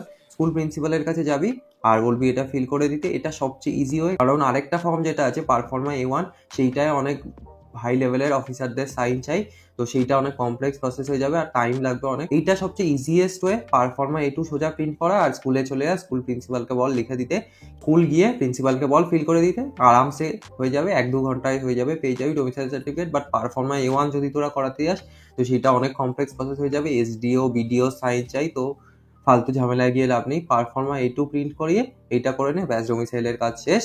তো ডেফিনেটলি ডোমিসাইলের জন্য এই প্রসেসটা ফলো করিস। বাট কারোর যদি এমন হয় যে স্কুল প্রিন্সিপাল সাইন করতে চাইছে না বা অন্য কোনো সমস্যা হয়, তো তারা পারফর্মা A1ও করতে পারে। পারফর্মা A1 এর ব্যাপারেও বলতে চলেছি আমি। তো if you can't make in the way I mention, then take a print out of proforma A1, get it sign by BDO or SDO.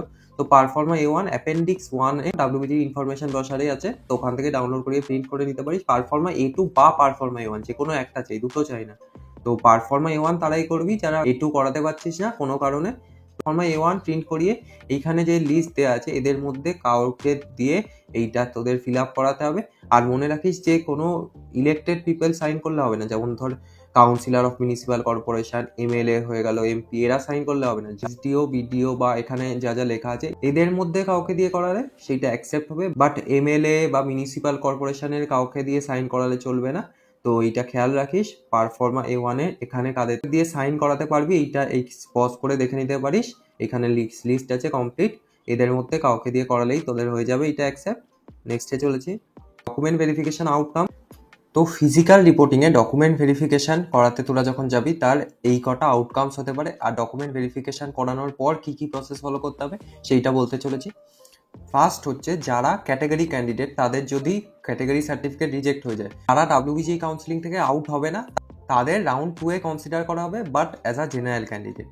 তো ক্যাটাগরি সার্টিফিকেট দেখে নে ফরম্যাট কি রিজেক্ট না হয়, আর রিজেক্ট হলে তোকে রাউন্ড 2 তে as a general candidate consider করা হবে, রাউন্ড 2 তে as a general candidate seat পাবি তুই। সেকেন্ড হচ্ছে তুই যদি সিট অ্যাকসেপ্টেন্স ফিস পে করিস বাট ফিজিক্যাল রিপোর্টিংয়ে না যাস তাহলে তোর সিট ক্যান্সেল হয়ে যাবে। তো ফিজও পেমেন্ট করতে হবে, ফিজিক্যাল রিপোর্টিংয়েও যেতে হবে, যেই কলেজই পাস সেখানে ফিজিক্যাল রিপোর্টিং করতে হবে তোকে, তবে তোর সিটটা থাকবে, না হলে your seat will be cancel. Third হচ্ছে তুই যদি রাউন্ড 1এই তোর পছন্দের কলেজ পেয়ে যাস আর ধর তুই রাউন্ড 2তে পার্টিসিপেট করতে চাইছিস না, এই কলেজেই তুই ফাইনালি নিবি, তো তাহলে তোকে কি প্রসেস করতে হবে? তো ফার্স্টে ফিজিক্যাল রিপোর্টিংয়ে যেতে হবে আর নো আপগ্রেডেশন ফর্ম ভরতে হবে। আপগ্রেডেশন ফর্মের ব্যাপারে পরে আমি বলবো, তুই এটা মনে রাখ যে তুই যদি ফার্দার রাউন্ডে পার্টিসিপেট না করতে চাস আর এই ফার্স্ট রাউন্ডে যা পাবি সেইটাই নিতে চাস তাহলে নো আপগ্রেডেশন তো ফর্ম ফিল আপ করতে হবে তোকে, opt for no upgradation. Third হচ্ছে সেই কলেজে তোকে সব অ্যাডমিশন ফর্মালিটিও কমপ্লিট করতে হবে। এক তো ফিজিক্যাল রিপোর্টিং করতেই হবে আর তাছাড়া অ্যাডমিশন ফর্মালিটি যা আছে সেইগুলোও কমপ্লিট করতে হবে। Collect signed physical reporting receipt, এইটা মনে করে কালেক্ট করিস, সেটা তোর কাছে প্রুফ যে তুই এই কলেজে অ্যাডমিশন নিয়ে নিয়েছিস। আর লাস্ট হচ্ছে if you opt for no upgradation but don't complete the college admission formalities your seat will get cancelled. তুই যদি নো আপগ্রেডেশন ফর্ম ভরে কলেজ অ্যাডমিশন ফর্মালিটিস কমপ্লিট না করিস তাহলেও তোর সিট ক্যান্সেল হয়ে যাবে। তো তুই যদি ফার্স্ট রাউন্ডে যেটা পেয়েছিস সেইটাই লাস্ট অবধি নিতে চাস আর এই কলেজেই ধর তুই যাবি, তাহলে তোকে ফিজিক্যাল রিপোর্টিং করতে হবে, নো আপগ্রেডেশন ভরতে হবে, সব অ্যাডমিশন ফর্মালিটিও কমপ্লিট করতে হবে আর তারপর গিয়ে তোকে ফিজিক্যাল রিপোর্টিং রিসিপ্ট কালেক্ট করবি। If you opt for no upgradation you can't participate in round 2। তো যদি নো আপগ্রেডেশন ভরিস তুই তাহলে রাউন্ড 2তেও পার্টিসিপেট করতে পারবি না, আর মপ আপের ব্যাপারে পরে বলবো সেখানেও তুই পার্টিসিপেট করতে পারবি না। তো নো আপগ্রেডেশন তারাই ভরবি যারা একদম শিওর যে রাউন্ড 1-এ যেইটা পেয়েছি আমি সেইটাই আমি নেবো ফাইনালি, তো তারাই শুধু নো আপগ্রেডেশন ভরবি, বাকি সবাই ইয়েস আপগ্রেডেশন ভরবি। আমি পরে বলবো আপগ্রেডেশনের ব্যাপারে। ফিফথ হচ্ছে বেস্ট ওয়ে মাই রেকমেন্ডেশন, যেটা আমি তোদের বলবো যে এইটা কর, আমার মনে হয় এটা সবচেয়ে বেস্ট হবে। প্রথমে সিট অ্যাকসেপ্টেন্স ফিস পেমেন্ট করবি, তারপর সিট অ্যালটমেন্ট লেটার ডাউনলোড করবি, তারপর ফিজিক্যাল ইনস্টিটিউটের রিপোর্টিংয়ে যাবি আর তারপর ইএস আপগ্রেডেশন করবি। নো আপগ্রেডেশন ভরিস না, কারণ পরে আরও অনেক বেশি র্যাঙ্কে ভালো কলেজ পাবি তুই। তো রাউন্ড 2 অব্দি ওয়েট কর, রাউন্ড 1-এই অ্যাডমিশন নিয়ে নেওয়ার মতো কিছু হয়নি। তো ইএস আপগ্রেডেশন আমি রেকমেন্ড করবো তোদের সবাইকে। আর সিক্সথ হচ্ছে if you don't submit upgradation form your seat will get cancel. তো আপগ্রেডেশন ফর্ম যদি না সাবমিট করিস তাহলে সিট ক্যান্সেল হয়ে যাবে। তো ফিজিক্যাল রিপোর্টিংয়ের সময় মনে করে আপগ্রেডেশন ফর্ম সাবমিট করতে হবে, আইদার ইয়েস বা নো। আমি রেকমেন্ড করবো ইয়েসটাই সাবমিট করিস। ইয়েস আপগ্রেডেশন আর নো আপগ্রেডেশনের দুটো আলাদা আলাদা ফর্ম হয়, তো ওইটা পরে WBGEর ওয়েবসাইটে চলে আসবে আর কয়েকদিন পর। তো ওইটা ডাউনলোড করিয়ে প্রিন্ট করিয়ে তোকে ফিল আপ করতে হবে যেইটা তুই চাস। আমি ইয়েস আপগ্রেডেশন বারবার রেকমেন্ড করছি তোদের, কারণ রাউন্ড 2-তে অনেক লো র্যাঙ্কে বেটার কলেজ পেয়ে যাবি তুই। তো ওয়েট করা বেটার অপশন রাউন্ড 2 অব্দি। তো এবার আপগ্রেডেশন ফর্মের ব্যাপারে বলবো। ইএস আপগ্রেডেশন মানে তোকে রাউন্ড 2-তে কনসিডার করা হবে, আর নো আপগ্রেডেশন মানে তোকে রাউন্ড 2 আর মপ আপে কনসিডার করা হবে না। তো এটা মনে রাখিস, নো আপগ্রেডেশন তখনই ভরবি যখন তুই একদম শিওর কি রাউন্ড 1-এর কলেজই তুই নিবি, তখনই নো আপগ্রেডেশন। বাকি সবাই ইএস আপগ্রেডেশন ভরিস। If you fill ES upgradation your seat will not be cancel. তো ইএস আপগ্রেডেশনের ব্যাপারটা আমি বুঝিয়ে দিই তোদের। যদি তোরা ধর ইএস আপগ্রেডেশন ভরিস তাহলে রাউন্ড 1-এ যেই সিটটা তোরা পেয়েছিস সেটা তো থাকবেই, আর রাউন্ড 2-তে যদি কোনো বেটার পাস তাহলে সেইখানে শিফট হয়ে যাবে। এই ফিসটা 5000টা সেই কলেজকে দিয়ে দেওয়া হবে, WBGE বোর্ডের আন্ডারে সব কলেজ পড়ে। তো এই কলেজ থেকে ওই কলেজে ট্রান্সফার হয়ে যাবে। তো রাউন্ড 1-এর কলেজ থেকে রাউন্ড 2-এর কলেজে ট্রান্সফার হয়ে যাবে সেই অ্যামাউন্টটা। আর এইটা ম্যাক্সিমাম স্টুডেন্টের ডাউট থাকে কি ইএস আপগ্রেডেশন ভরলে রাউন্ড 1-এর সিটটা চলে যাবে নাকি। তো রাউন্ড 1-এর সিটটা যাবে না, রাউন্ড 2-তে যদি তুই কিছু নাও পাস রাউন্ড 1-এর সিটটা তোর কাছেই থাকবে। তুই যখন সিট অ্যাকসেপ্টেন্স ফিস পেমেন্ট করে ফিজিক্যাল রিপোর্টিং করবি এর মানে তুই ওই সিটটা নিয়ে নিয়েছিস, এটার মানে এই সিটটা তুই কনফার্ম করে দিয়েছিস। আর না হলে রাউন্ড 1-এর কলেজেই তোকে আবার রিপোর্টিং করতে হবে গিয়ে। তো তো সিট ক্যান্সেল হবে না, এটা মনে রাখিস। তো ইএস আপগ্রেডেশন কমপ্লিটলি সেফ, তো ডেফিনেটলি ইএস আপগ্রেডেশন ভরিস তোরা। আর এই ইএস আপগ্রেডেশন ফর্মটা তুই যখন ফার্স্ট রাউন্ডের কলেজে রিপোর্টিং করতে যাবি সেখানে গিয়ে তোকে সাবমিট করতে হবে, ওরা তারপর ওইটা এন্টার করে দেবে যেখানে এন্টার করার। তো তোকে শুধু ওই কলেজে গিয়ে মনে করে সাবমিট করতে হবে, বাকি যেই ডকুমেন্ট লিস্ট আমি দেখালাম ওর সাথে আপগ্রেডেশন ফর্মও মাস্ট, এই সব কিছু তোকে সাবমিট করতে হবে যখন তুই ফিজিক্যাল রিপোর্টিংয়ে যাবি রাউন্ড 1-এর। তো আই থিঙ্ক বুঝে গেছিস। নেক্সট হচ্ছে এই দেখ, yes upgradation form, no upgradation form, এটা 2022-এর। 2023-এরটা কদিন পর চলে আসবে ওয়েবসাইটে, খেয়াল রাখিস অফিসিয়াল ওয়েবসাইটে চলে আসবে কদিন পর। তোরা যদি ইএস আপগ্রেডেশন ভরতে যাস তাহলে এই ফর্মটা ভরতে হবে, ফর্ম 1। আর যদি নো আপগ্রেডেশন ভরতে যাস তাহলে এই ফর্মটা ভরে সাবমিট করতে হবে। আর যদি নো আপগ্রেডেশন করতে যাস তাহলে এই ফর্ম নো টু আপগ্রেড এইটা তোদের ভরতে হবে। তো দেখে ভরিস, ভুল ফর্ম ভরে দিস না, তাহলে সব কিছু প্রসেস উল্টোপাল্টা হয়ে যাবে। এটা খেয়াল করে ভরবি ডাউনলোড করার সময় ইয়েস আছে না নো আছে, লেখাও আলাদা ভেতরে। তো এইটা তোদের চাই, সেইটা ডাউনলোড করে প্রিন্ট করিয়ে ফিল আপ করে কলেজে সাবমিট করে দিবি। রাউন্ড 2 আপগ্রেডেশন, রাউন্ড 2-কে আপগ্রেডেশন বলে, আমি শুরুতে বলেছিলাম। রাউন্ড 1-কে বলে অ্যালটমেন্ট, রাউন্ড 2-কে আপগ্রেডেশন, রাউন্ড 3-কে মপ আপ। তো রাউন্ড 2 এর ব্যাপারে এবার আমি কমপ্লিট বোঝাবো তোদের। রাউন্ড 2-তে কারা এলিজিবল? তো ফার্স্ট হচ্ছে those who did not get any allotment in round 1, যারা রাউন্ড 1-এ কোনো সিট পায়নি। সেকেন্ড হচ্ছে those who paid seat acceptance fee, completed document verification and opted for yes upgradation round 1। এই দেখ, এইটাই আমি তোদের করতে বলছিলাম যে প্রথমে সিট অ্যাকসেপ্টেন্স ফি পেমেন্ট করবি, তারপর ডকুমেন্ট ভেরিফিকেশন করবি, ফিজিক্যাল রিপোর্টিং করতে হবে তার জন্য, আর তারপর ইএস আপগ্রেডেশন করবি, তাহলে তোরা রাউন্ড 2-তে এলিজিবল হবি। এইটাই আমি তোদের ফলো করতে বলছিলাম এতক্ষণ। থার্ড হচ্ছে যারা সিট অ্যাকসেপ্টেন্স ফি দিয়েছিস আর ডকুমেন্ট ভেরিফিকেশনও করাতে গেছিলি ফিজিক্যাল রিপোর্টিংয়ে, বাট কোনো কারণে কোনো ডকুমেন্টের ভুলের জন্য সেই সিটটা তোদের ক্যান্সেল হয়ে গেছে, তো তাদেরও রাউন্ড 2-তে নতুন করে অ্যালটমেন্ট হবে। আর if you get any new upgraded seat you can't claim your previous seat back. হ্যাঁ, এইটা ম্যাক্সিমাম স্টুডেন্টের ডাউট থাকে কি যদি ধর রাউন্ড 2-তে তুই কোনো সিট পেলি তাহলে কি তুই রাউন্ড 1-এর সিটটা আবার নিতে পারবি? তো না, একবার যদি তুই রাউন্ড 2-তে কোনো সিট পেয়ে যাস রাউন্ড 1-এর সিটটা তুই পাবি না, আর তখন তোকে রাউন্ড 2-এরটাই নিতে হবে। তো এই জন্যই বলছি প্রেফারেন্স লিস্টটা খুব ভালো করে সাজাস, যেন ভুল কলেজ না চলে আসে। ওপরে যেটা সবচেয়ে পছন্দ সেইটা দিবি, তো সেইটাই অ্যালট হবে, তখন আর তুই পুরোনো কলেজটা চাইবিই না। ম্যাক্সিমাম তাদেরই এই প্রবলেমটা আসে যারা ঠিক করে চয়েস ফিলিং করে না। তো চয়েস ফিলিং খুব ইম্পর্টেন্ট, চয়েস ফিলিং যদি ঠিক করে করিস তাহলে কোনো প্রবলেম নেই। মনে রাখিস যে রাউন্ড 2-তে সিট পাওয়ার পর রাউন্ড 1-এর সিটটা তুই আর পাবি না, এইটা সব কাউন্সিলিংয়েই ফলো হয়, সেমই রুল। এইটাই ম্যাক্সিমাম স্টুডেন্ট ভাবে যে রাউন্ড 2-তে সিট পেলে তার কাছে অপশন আছে যে রাউন্ড 2-এরটাও ইউজ করতে পারবে বা রাউন্ড 1-এরটাও রাখতে পারবে নিজের কাছে। তো এমন না, রাউন্ড 2-তে সিট পেলে তোকে রাউন্ড 2-এরটাই নিতে হবে, রাউন্ড 1-এ তুই তখন ফেরত যেতে পারবি না। তো তুই যদি ভালো করে চয়েস ফিলিং করিস তাহলে কোনো প্রবলেম হবে না। You don't get any new seat you will retain your round 1 seat. তো যদি কিছু না পাস রাউন্ড 2-তে তাহলে রাউন্ড 1 সিটটা তোর কাছে আছেই, সেখানে গিয়ে আবার তোকে রিপোর্টিং করতে হবে। যদি রাউন্ড 2-তে তুই কিছু নাও পাস তাও রাউন্ড 1-এর সিটটা তোর কাছে থাকবেই। তো এইটা কোনো প্রবলেম নেই, রাউন্ড 2-তে পার্টিসিপেট করতে পারিস। মপ আপে পার্টিসিপেট করা ডেঞ্জারাস, এইটা আমি বলে রাখবো। রাউন্ড 2 কমপ্লিটলি সেফ, রাউন্ড 2-তে ডেফিনেটলি পার্টিসিপেট করবি, অনেক নিচের র্যাঙ্কে বেটার কলেজ পাবি তোরা। তো রাউন্ড 2-তে ডেফিনেটলি অ্যাপ্লিকেশন করিস। আর হচ্ছে what to do after round 2। তো রাউন্ড 2 এর রেজাল্ট আসার পর তোকে কি করতে হবে, এখানে 4টে টাইপের স্টুডেন্ট হতে পারে। ফার্স্ট হচ্ছে যাদের সিট আপগ্রেড হয়েছে, ধর ফার্স্ট রাউন্ডে তুই কোনো সিট পেয়েছিলি, সেকেন্ড রাউন্ডে তার থেকে বেটার কলেজ তুই কিছু পেলি। সেকেন্ড হচ্ছে যাদের সিট আপগ্রেড হয়নি, যেটা ফার্স্ট রাউন্ডে তারা পেয়েছিল সেইটাই সেকেন্ড রাউন্ডে আবার পেয়েছে। ফার্স্ট রাউন্ডে তারা যেটা পেয়েছিল সেটাই রাউন্ড 2-তে আবার পেয়েছে। থার্ড হচ্ছে যারা রাউন্ড 2-তে প্রথমবার সিট পেল। আর ফোর্থ হচ্ছে যারা রাউন্ড 1-এও কোনো সিট পায়নি, রাউন্ড 2-তেও কোনো সিট পায়নি, তারা কি করবে।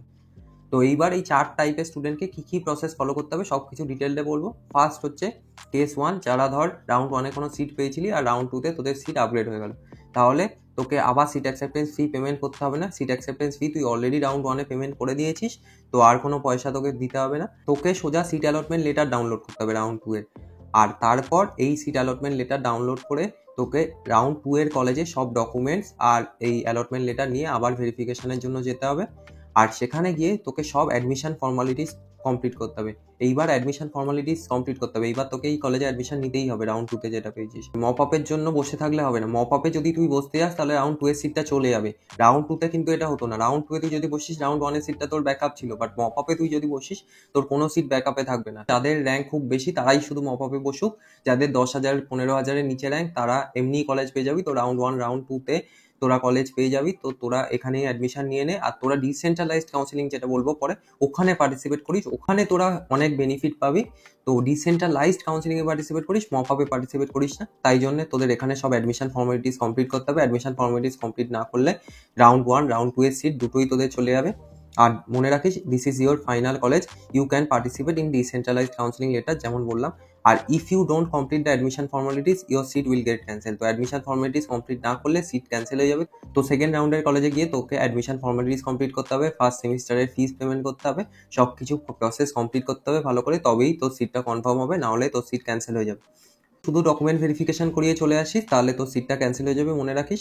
আর কবে অ্যাডমিশন হবে, কি কি প্রসেস হবে, সেই সব কিছু তোর কলেজ ওয়েবসাইটে আসবে, ডাব্লিউবিজি ওয়েবসাইটে কিছু আসবে না। টাইমিং, কত ফিজ লাগবে, কি কি ডকুমেন্ট লাগবে অ্যাডমিশনের জন্য, অ্যাডমিশন ফর্মালিটিসের রিগার্ডিং কমপ্লিট ডিটেলস তোর কলেজ ওয়েবসাইটে আসবে। তো রেগুলারলি তোর কলেজ ওয়েবসাইট চেক করতে থাকিস, যখন রাউন্ড 2 এর রেজাল্ট আসবে তারপর ওখান থেকে তুই জানতে পেরে যাবি যে তোকে কবে রিপোর্টিংয়ে যেতে হবে। আর না হলে কলেজের ফোন নাম্বারও আছে, সেখানেও কল করে তুই জেনে নিতে পারিস। কেস 2 হচ্ছে যারা রাউন্ড 1-এ কোনো সিট পেয়েছিল, বের হয়নি, রাউন্ড 1-এ যা পেয়েছিল তারা রাউন্ড 2-তেও সেটা পেয়েছিল। তো তাদের কি করতে হবে, তো যেই কলেজটা অ্যালট হয়েছিল রাউন্ড 1-এ, তো সেখানে গিয়ে তোদের সব অ্যাডমিশন ফর্মালিটিস কমপ্লিট করতে হবে। ফার্স্ট সেমিস্টারের ফিস পেমেন্ট, আরও কী কী ডকুমেন্ট লাগবে অ্যাডমিশনের জন্য, এই সব কিছু সেই কলেজ ওয়েবসাইটে চলে আসবে। তো সেখান থেকে গিয়ে তোদের দেখতে হবে কবে তোদের যেতে হবে রিপোর্টিংয়ে, আর কত পয়সা লাগবে, আর আর কত পয়সা লাগবে ফার্স্ট সেমিস্টারের জন্যে বা ফার্স্ট ইয়ারের জন্য যেমনই নেয়। আর মনে রাখিস এইটা হচ্ছে তোদের final college. You can participate in decentralised counselling later, পরে ডিসেন্ট্রালাইজডে বসতে পারিস, বাট মপ আপে বসিস না, কারণ মপ আপে যদি তোরা বসিস রাউন্ড 2 রাউন্ড 1 দুটো সিটি চলে যাবে। তো বলবো অ্যাডমিশন ফর্মালিটিস কমপ্লিট করে নে। If you don't complete the admission formalities your seat will get cancel. তো অ্যাডমিশন ফর্মালিটিস কমপ্লিট করতে হবে, তবেই তোর সিটটা কনফার্ম হবে, নাহলে তোর সিট ক্যান্সেল হয়ে যাবে তুই যদি শুধু সিট অ্যাকসেপ্টেন্স ফিস পেমেন্ট করে রাখিস। এরপর হচ্ছে কেস 3, যারা প্রথমবার সিট পেয়েছে রাউন্ড 2-তে, তোদের যেমন আমি আগে বলেছিলাম রাউন্ড 1-এ যারা প্রথমবার সিট পেয়েছিল সেই সেম প্রসেসই ফলো করতে হবে। ফার্স্টে 5,000 টাকা দিতে হবে সিট অ্যাকসেপ্টেন্স ফি, তারপর সিট অ্যালটমেন্ট লেটার ডাউনলোড করতে হবে, তারপর ফিজিক্যাল রিপোর্টিং করতে হবে যে কলেজ অ্যালট হয়েছে তোদের সেখানে গিয়ে, আর তারপর সেখানে গিয়ে অ্যাডমিশন ফর্মালিটিসও কমপ্লিট করতে হবে তোদের। ফিজিক্যাল রিপোর্টিংয়ে ডকুমেন্ট ভেরিফিকেশন তো করাতেই হবে, আর তার সাথে সাথে অ্যাডমিশনও নিয়ে নিতে হবে। এখানে অ্যাডমিশন যদি না নিস তাহলে সিটটা ক্যান্সেল হয়ে যাবে। মপ আপে তোরা বসতে পারিস না যে তোরা এলিজেবল না, বাট মপ আপে বসলে বহুত রিস্কি হয়ে যাবে ব্যাপারটা, কারণ হয়তো অনেক নিচে র্যাঙ্ক অব্দি যাবে মপ আপে, বাট যদি কিছু না পাস তাহলে আর ব্যাক আপ থাকবে না। তো ওই রিস্কটা যদি তোরা নিতে চাস তাহলেই মপ আপে পার্টিসিপেট করিস, আর না হলে অ্যাডমিশন ফর্মালিটিস কমপ্লিট করে দিস। তোরা চান্স নিয়ে দেখবি মপ আপে, তো যেতে পারিস, কলেজ পেয়ে যাবি হয়তো, বাট যদি না পাস তাহলে কিছু থাকবে না, সব কিছু চলে যাবে। তো এইটা তোদের মাথায় রাখতে হবে। আর this is your final college, you can participate in decentralised counselling later. তো অ্যাডমিশন ফর্মালিটিস একবার কমপ্লিট করে দিলে তোদের এইটাই ফাইনাল কলেজ হবে, তোরা আর এলিজেবল হবি না মপপের জন্য। আর যদি অ্যাডমিশন ফর্মালিটিস কমপ্লিট না করিস তাহলে তোরা এলিজেবল হবি মপপের জন্য, বাট এই সিটটাই থাকবে না, রাউন্ড 1 রাউন্ড 2 সিট দুটোই চলে যাবে। তো মপ আপে বসতে হলে ভেবে চিনতে বসিস, পরে মপ আপের ব্যাপারেও বলবো ডিটেলসে। If you don't complete the admission formalities your seat will get cancelled. Case 4 হচ্ছে রাউন্ড 1-এও কোনো সিট পায়নি, রাউন্ড 2-তেও কোনো সিট পায়নি, তারা মপ আপে বসতে পারে। মপ আপে অনেক বেশি র্যাঙ্কে ভালো কলেজ পাওয়া যায়, তো ডেফিনেটলি তোরা মপ আপ রাউন্ডে পার্টিসিপেট কর। আর সেকেন্ড হচ্ছে তোরা রেজিস্ট্রেশন ফিজের রিফান্ড পাবি না 500 টাকা, এইটা রিফান্ড পাবি না শুধু, ব্যাস এইটাই লস। আর মপ আপে তোরা আবার রেজিস্টার করতে পারিস, মপ আপের জন্য separate registration, separate choice filling হয়। তো পরে বলবো মপ আপের রিগার্ডিং। তো আই থিঙ্ক বুঝে গেছিস সব টাইপের স্টুডেন্টদের কী কী করতে হবে, সব আমি বলে দিলাম ডিটেলসে, তোর সব কেস আমি কভার করে দিয়েছি। এরপরে মপ আপ রাউন্ডের রিগার্ডিং বলবো। মপ আপের রিগার্ডিং অনেক মিসকনসেপশন আছে, সব কিছু আজ ক্লিয়ার করে দেবো। ফার্স্ট হচ্ছে মপ আপের এলিজিবিলিটি কি।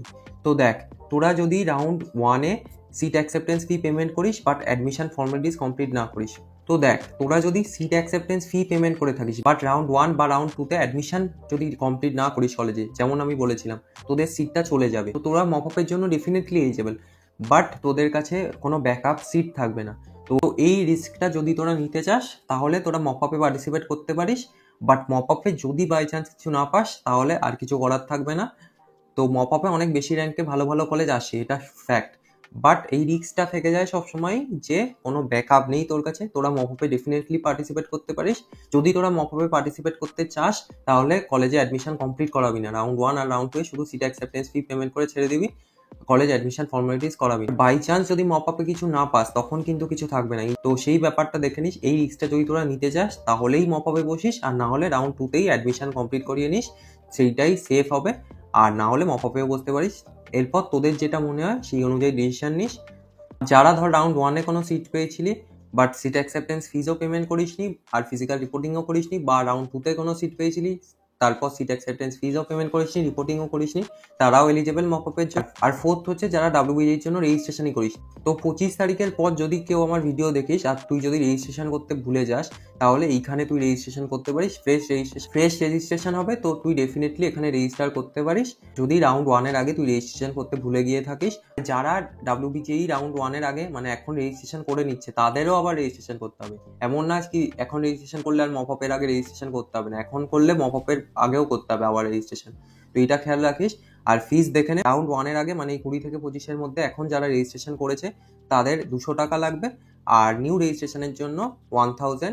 যারা প্রথমবার রেজিস্ট্রেশন করবি, এখন করিসনি রাউন্ড 1-এর আগে 20 থেকে 25-এর মধ্যে রেজিস্ট্রেশন তুই করিসনি বা ভুলে গেছিস করতে, তো তাদের 1000 টাকা দিতে হবে। আর যারা অলরেডি এখন রেজিস্ট্রেশন করে নিয়েছে তাদের 200 টাকা।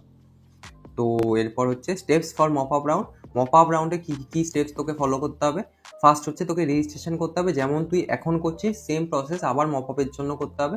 ফার্স্টে রেজিস্ট্রেশন করতে হবে, ওখানে ফিস যেমন বললাম 200 বা 1000 টাকা যেইটা তোর কেসে অ্যাপ্লিকেবল, সেই পেমেন্টটা করে তারপর রেজিস্ট্রেশন করতে হবে। নেক্সট হচ্ছে নতুন করে চয়েস ফিলিং করতে হবে। ওই চয়েস ফিলিংটা যেটা তুই করেছিলি রাউন্ড 1-এর আগে, সেইটা আর এখানে কাজে আসবে না, তোকে আবার নতুন করে চয়েস ফিলিং করতে হবে। আর এইবার শিওর হয়েই ভরিস কলেজ, কারণ কোনো মিস্টেক করে দিলে আর কোনো রেকটিফাইয়ের সুযোগ থাকবে না। লাস্ট রাউন্ড এটা, তো একদম তোকে শিওর হয়ে চয়েস ফিলিং করতে হবে। 1 নাম্বার থেকে ভালো করে সাজাস যাতে কোনো ভুল কলেজ অ্যালট না হয়ে যায়। অর্ডারটা খুব important, preference order is very important, আমি বলেছি আগেও। তো প্রেফারেন্স অর্ডারটাই মেন ব্যাপার, কত চয়েস ভরছিস সেটা ম্যাটার করে না, বাট প্রেফারেন্স অর্ডারটা ঠিক হওয়া খুব জরুরি, কারণ ওই অনুযায়ী তোকে অ্যালট হবে। 1 নাম্বার থেকে দেখা শুরু হবে, দিয়ে নিচে নামতে থাকবে। তো ঠিক জায়গায় যেন তুই ঠিক কলেজটা বসাস, তবেই সেটা অ্যালট হবে, এইটা দেখে নিস। আর তারপর চয়েস লক করতে হবে। যেমন এখন রাউন্ড 1-এর আগে যেই প্রসেস ফলো করছিস এক্স্যাক্ট সেম প্রসেস তখন আবার ফলো করতে হবে মপআপের সময়। প্রথমে রেজিস্ট্রেশন, তারপর চয়েস ফিলিং, তারপর চয়েস লক। তো মপআপে যদি তোর কোনো সিট অ্যালট হয়ে যায় তাহলে তোকে কি করতে হবে? সেম এক্স্যাক্ট প্রসেস যেমন এখন তোরা করছিলি। ফার্স্টে সিট অ্যাকসেপ্টেন্স ফি পেমেন্ট করতে হবে, তারপর সিট অ্যালটমেন্ট লেটার ডাউনলোড করতে হবে। থার্ড হচ্ছে যেই কলেজে তোকে অ্যালট হবে সেখানে গিয়ে ডকুমেন্ট ভেরিফিকেশন করাতে হবে। ফোর্থ হচ্ছে সেই কলেজে গিয়ে অ্যাডমিশন ফর্মালিটিস কমপ্লিট করতে হবে। এইবার অ্যাডমিশন ফর্মালিটিস কমপ্লিট করাতেই হবে। শেষ হয়ে গেল ডাব্লিউপিজি কাউন্সিলিং এই রাউন্ডেই, তো এরপর আর কোনো রাউন্ড নেই। তো এইবার তোকে অ্যাডমিশন কমপ্লিট করাতেই হবে কলেজে গিয়ে। আর এইটা খেয়াল রাখিস যে তোরা যদি রাউন্ড 1 বা রাউন্ড 2-তে সিট অ্যাকসেপ্টেন্স ফি অলরেডি পেমেন্ট করে থাকিস, তাহলে তোদের আর নতুন করে করতে হবে না, তাহলে তোরা সোজা স্টেপ 2 থেকে শুরু করবি। 5000 টাকা দেয়, নতুন কলেজে অটোমেটিক্যালি ট্রান্সফার হয়ে যাবে। তো সিট অ্যাকসেপ্টেন্স ফি তারাই পেমেন্ট করিস যারা এর আগে কোনো সিট পাসনি, তাদেরই শুধু 5000 টাকা লাগবে, বাকিদের আর কোনো পয়সা লাগবে না। ওই 5000 টাকাটাই ট্রান্সফার হয়ে যাবে নতুন কলেজে। তো আই থিঙ্ক বুঝে গেছিস। এরপর হ্যাঁ, আর এইগুলো দেখে নে যে আমি যেমন তোকে বললাম যে 5000 টাকা তুই যদি কোনো আগে রাউন্ডে পে করে থাকিস তাহলে এখন আর পেমেন্ট করতে হবে না তোকে, তো সেই টাকাটাই ট্রান্সফার হয়ে যাবে। আর এইটা মনে রাখিস যে there will be only 1 mop up round, একটাই মপআপ রাউন্ড হবে, এটাই লাস্ট আর ফাইনাল রাউন্ড কাউন্সিলিং এর। এরপর আর কোনো রাউন্ড হবে না। মপআপে যেই কলেজটা তুই পাচ্ছিস সেখানে কি অ্যাডমিশন ফর্মালিটিস কমপ্লিট করাতেই হবে, এরপর আর কিচ্ছু হবে না, এখানেই ডাব্লিউবিজি কাউন্সিলিং শেষ। এরপর ডিসেন্ট্রালাইজ কাউন্সিলিং একটা ব্যাপার আছে যেটা ম্যাক্সিমাম স্টুডেন্ট জানে, আমিও 2021-এ জানতাম না। তারপর আমার এনআইটিতে গিয়ে আমার একটা বন্ধু বলেছিল, তার থেকে আমি জানতে পারলাম। সে আমায় দেখাচ্ছিল যে তুই 21-এই হয়তো যাদবপুরের প্রিন্টিং ইঞ্জিনিয়ারিং এইসব পেয়ে যেতে পারতিস, কারণ 3500 র্যাঙ্ক ছিল আমার 2021-এ। তো আমি ওকে বলছিলাম যে আমি জানতামই না তখন যে এই ব্যাপারটা এক্সিস্ট করে, ম্যাক্সিমাম লোকে জানেই না ডিসেন্ট্রালাইজ কাউন্সিলিং এর ব্যাপারে, ওই জন্য আমি ডিটেলসে বলবো। এইখানে 5-6 হাজার অব্দি তোরা যাদবপুর পেতে পারিস, এখন 2021-এ অত যেত না, বাট দিনকে দিন আরো বেশি র্যাঙ্কে যা 2022-এ 6000 অব্দি জেনারেলে যাদবপুরে সিট পেয়েছে। তো তুইও পেয়ে যাবি এবার, 2022-এর মতোই কাট অফ যাবে। তো এইবারও 2022-এর মতোই কাট অফ যাবে, 2022-এর কাট অফ অনুযায়ী যদি তুই পাচ্ছিস তো এইবারও ডেফিনেটলি পাবি। তো আই থিঙ্ক মপআপের ব্যাপারে সবকিছু তোরা বুঝে গেছিস। এরপর রিফান্ড আর উইথড্রলের ব্যাপারে বলবো। সিট উইথড্র করতে চাইলে কি করে করবি আর রিফান্ড কত পাবি সিট উইথড্র করলে।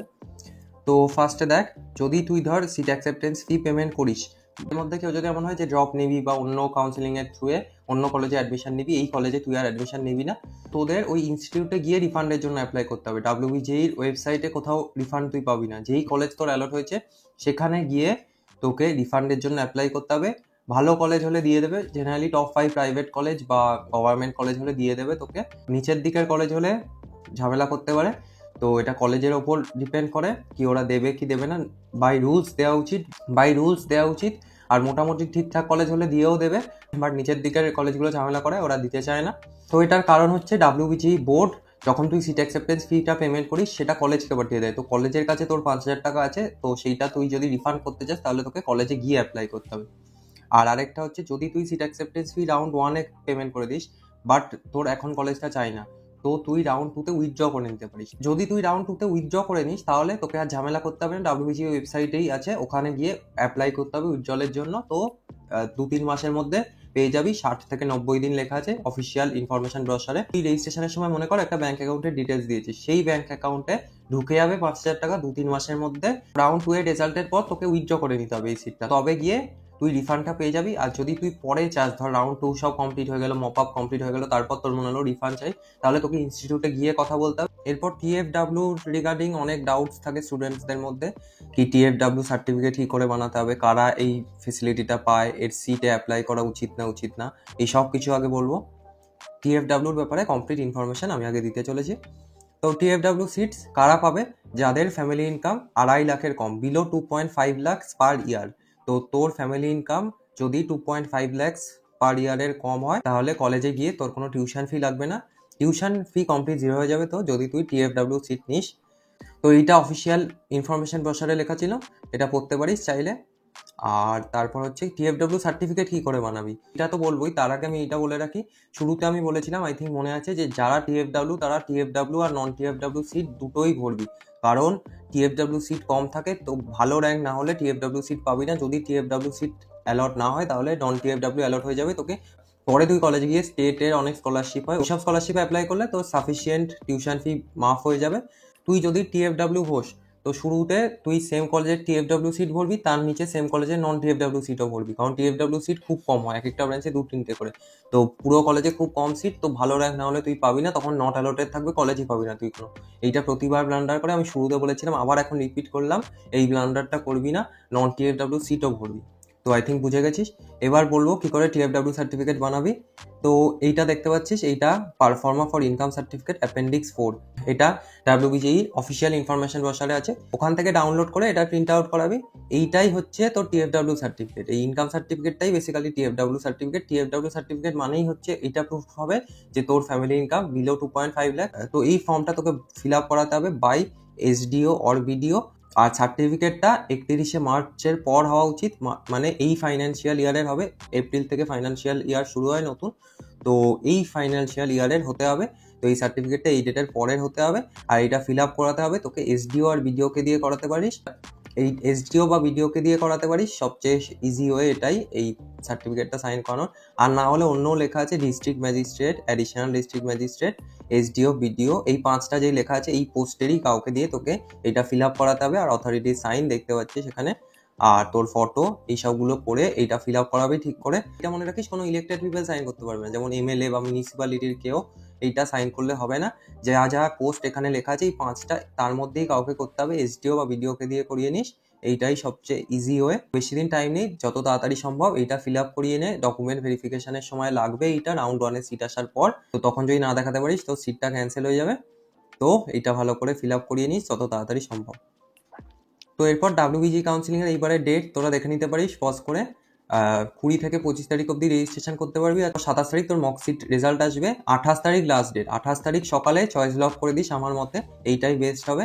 28 তারিখ সকালে চয়েস লক করে দিবি, আর যদি না করিস তাহলে 28 তারিখ রাতের মধ্যে লক হয়ে যাবে আপনি 12টার মধ্যে। আর তারপর তোদের রেজাল্ট আসবে 1 আগস্ট। 1 আগস্টের রেজাল্ট আসবে।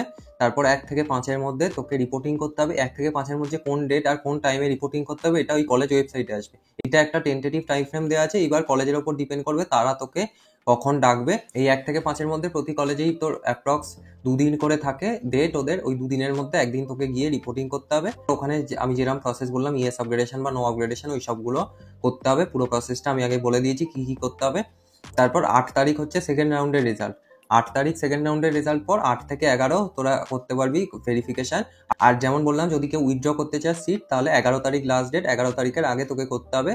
আর 8 তারিখ থেকে 11 তারিখের মধ্যে তোকে সেকেন্ড রাউন্ডে রিপোর্টিং করতে হবে, ফিজিক্যাল ভেরিফিকেশন কলেজে গিয়ে। এই ডেটও কলেজের ওয়েবসাইটে আসবে, WBGE ওয়েবসাইটে আসবে না। তো কলেজের ওয়েবসাইট রেগুলারলি ভিজিট করিস, ওখানে লেখা থাকবে কোন টাইমে আর কোন ডেটে। আর যদি না লেখা থাকে তাহলে কলেজের নাম্বার আছে, ওখানে ফোন করে জেনে নিবি কখন রিপোর্টিং করতে হবে। আর তারপর 14 থেকে 16-র মধ্যে তোকে রেজিস্ট্রেশন করতে হবে মপ আপের জন্য। যারা করতে চাস, মপ আপের রিগার্ডিং আগে সবকিছু বলে দিয়েছি, তো সেইটা দেখে নিস ভালো করে। তো 17 তারিখ মপ আপ রাউন্ডের মক রেজাল্ট আসবে। তো মপ আপ রাউন্ডেরও আলাদা করে মক রেজাল্ট আসবে। তুই আসল মপ আপ রাউন্ডে কি কলেজ পেতে পারিস তার একটা আইডিয়া লেগে যাবে। এর অনুযায়ী তুই তোর চয়েস মডিফাই করে নিতে পারবি 19 তারিখ অবধি চয়েস মডিফাই করে লক করে দিবি, আর না হলে অটো লকও হয়ে যাবে যেমন আমি বলেছিলাম। আর 22 তারিখ তোর মপ আপ রাউন্ডের রেজাল্ট আসবে। তারপর 22 থেকে 24-এর মধ্যে তোকে রিপোর্টিং করতে হবে। তুই যদি নতুন কোনো কলেজ পাস সেখানে গিয়ে, আর যেমন আমি অলরেডি অনেকবার বলেছি যে ইনস্টিটিউট ওয়েবসাইটে গিয়ে করতে হবে। ওখানেই টাইমিং আর ডিটেল রিকোয়ারমেন্ট ফর অ্যাডমিশন সব কিছু মেনশন থাকবে, তোর WG ওয়েবসাইটে কিছু মেনশন হবে না। এই স্লাইডটার স্ক্রিনশট নিয়ে নে, এটা সেভ করে রাখ, এই শিডিউলটা ভালো করে ফলো করিস, কোনো ডেট মিস হয়ে গেলে আর কিছু করা যাবে না। তো সিরিয়াসলি কাউন্সিলিং করিস, তবে ঠিকঠাক কলেজ পেয়ে যাবি তুই। এরপর আমি ডিসেন্ট্রালাইজড কাউন্সিলিং এর ব্যাপারে বলবো। ডিসেন্ট্রালাইজড কাউন্সিলিং এর রিগার্ডিং স্টুডেন্টসের অনেক ডাউট থাকে। ডিসেন্ট্রালাইজড কাউন্সিলিং ব্যাপারটা কি ম্যাক্সিমাম লোকে জানেই না, আমিও জানতাম না, আমি যখন WBJEE দিচ্ছিলাম 21-এ। তো ডিসেন্ট্রালাইজড কাউন্সিলিং এর ব্যাপারে সবকিছু ডিটেলে বলবো। অফলাইন কাউন্সিলিং হয় আর ইন্ডিভিজুয়াল কলেজ ক্যাম্পাসে হয়, এটা মনে রাখিস। অনলাইন হয় না। আর মানে ধর যাদবপুরের ডিসেন্ট্রালাইজড কাউন্সিলিং হচ্ছে তো তোকে যাদবপুরের ক্যাম্পাসে যেতে হবে। ধর ক্যালকাটা ইউনিভার্সিটি ডিসেন্ট্রালাইজড কাউন্সিলিং হচ্ছে তাহলে ক্যালকাটা ইউনিভার্সিটির ক্যাম্পাসে যেতে হবে। প্রতিটা কলেজের নিজের ক্যাম্পাসে হয় এই অফলাইন কাউন্সিলিং এটা, আর অনলাইনে কিছু হয় না। আর তোকে ফলো করতে হবে প্রতিটা কলেজ ওয়েবসাইটে গিয়ে, যেই কলেজে তুই যেতে চাস সেই কলেজ ওয়েবসাইটটা নিয়মিত চেক করিস। ওখানেই নোটিশ আসবে কি কবে ডিসেন্ট্রালাইজড কাউন্সিলিং হবে, সেই ডেটে তোকে যেতে হবে। তোর র্যাঙ্কের বেসিসেই হবে। আর separate dates for separate colleges, মানে আলাদা আলাদা ডেটে হবে আলাদা আলাদা কলেজে। তো যেই কলেজে তুই যেতে চাস সেই কলেজ ওয়েবসাইটগুলো রেগুলারলি ফলো করবি। জেনারেলি 3 মাসের মধ্যে হয়ে যায়, তো 2.5-3 মাসের মধ্যে তুই এক্সপেক্ট করবি কি নোটিশ চলে আসবে। সেই অনুযায়ী তোর র্যাঙ্ক কার্ড আর যেই ডকুমেন্ট আমি মেনশন করলাম ওই ডকুমেন্টগুলো নিয়ে যেতে হবে। তারপর ওখানে গিয়ে তুই কমপ্লিট প্রসিডিওর জেনে যাবি কি করে হবে। আর এইটা অনেক স্টুডেন্টসের ডাউট থাকে কি বেসিসে হবে। তো পিওরলি র্যাঙ্কের বেসিসে হবে, এমন না কি ফার্স্ট কাম ফার্স্ট সার্ভ, যে আগে আসবে সে সিট পেয়ে যাবে। Purely on the basis of rank হবে। একটা টাইম ফ্রেম ওরা দিয়ে দেবে অ্যাপ্লিকেশন সাবমিশনের জন্য। আইদার কলেজ বলবে তোকে অনলাইনে মেলে পাঠাতে কিছু তোর র্যাঙ্ক কার্ড এক্সেট্রা ডিটেলস, আর না হলে অফলাইনই হয় ম্যাক্সিমাম কলেজে ক্যাম্পাসে গিয়ে। তো এই দুটোর মধ্যে একটা হবে, সেই অনুযায়ী তোরা ফলো করিস। আর purely on the basis of rank হবে। Better colleges at much low ranks, example general candidates can easily get Jadavpur at 5,000। 2022-এ তো 6,000 অব্দিও গেছে, 6,000-এর ওপরে গেছে যাদবপুর। তো 5,000 অব্দি ইজিলি পেয়ে যাবি যাদবপুর। যারা জেনারেলে অল ইন্ডিয়া র্যাঙ্ক আন্ডার 5,000 আছিস তারা একদম শিওর হতে পারিস কি যাদবপুরের কোনো না কোনো ব্রাঞ্চ তোরা গ্যারেন্টিড পেয়ে যাবি। আর যাদবপুরের 2022-এর কাট অফ আমি দেখাবো। এই দেখ ডিসেন্ট্রালাইজড কাট অফ যাদবপুর 2022 দেখ, লাস্ট গেছে 6,239। টিভি মানে food technology and biomedical engineering. আর বাকিগুলো দেখ CSE 257, ECE 626, IT 771, EE electrical engineering 1109, IEE instrumentation 1215, ME mechanical engineering 1689, chemical 1970, production 2346, power 2823, civil almost 4,000 অব্দি চলে গেছে। তো এইটা এক্সেপশনাল, এত যায় না, কোনো কারণে হয়তো 22-এ গেছিলো, এত যাবে না, এইটা ভ্যারি করবে। আর বাকিগুলো এইবারও অলমোস্ট সেম থাকবে। সিভিল হচ্ছে 3,935, metallurgy 3,089, construction 5,500, FTB 6239, food technology and biomedical engineering, আর প্রিন্টিং 5762। তো দেখতে পাচ্ছিস 5-6,000 অব্দি আরামসে পেয়ে যাবি। 5,000 তো গ্যারেন্টিড পাবি, 6,000-এও পেয়ে যেতে পারিস। যেমন আগের বারেরটা দেখতে পাচ্ছিস, এই দেখ 3খানা ব্রাঞ্চ 5,000-এর ওপরে আছে। 5,500-এ কনস্ট্রাকশন, 6,240-এ ফুড টেকনোলজি অ্যান্ড বায়োমেডিক্যাল, আর প্রিন্টিংয়ে 5,762। তো এই সব ব্রাঞ্চে গিয়ে তুই যদি কোডিং করিস তাহলে এনাফ অপরচুনিটিস কলেজ তোকে দেবে, বাট তোকে গ্র্যাব করতে হবে, নিজেকে হার্ডওয়ার্ক করতে হবে। কলেজে গিয়ে নিজেকে কোডিং করে বা যেই সেক্টরেই তুই জব চাস সেইখানের জন্য তোকে হার্ডওয়ার্ক করতে হবে। কলেজ অপরচুনিটিস এনাফ দেবে। তো লোয়ার ব্রাঞ্চে যেতে পারিস, IIM, হেরিটেজ বা অন্য কোনো গভর্নমেন্ট কলেজে CSEC থেকে এইসব ব্রাঞ্চ প্রেফার করতে পারিস। বাট দেখে নে তুই কতটা হার্ডওয়ার্ক করতে পারবি, নিজের উপর কনফিডেন্স আছে নাকি। লোয়ার ব্রাঞ্চগুলোরও প্যাকেজ 7-8 LPA হবে অ্যাভারেজ, তুই দেখতে পারিস যাদবপুরের ওয়েবসাইটে গিয়ে, ওখানে ডেটা আছে অফিসিয়াল। যাদবপুরের লোয়ার ব্রাঞ্চের প্লেসমেন্টও তোর টপ 5 প্রাইভেট কলেজের CSE থেকে বেশি হয়।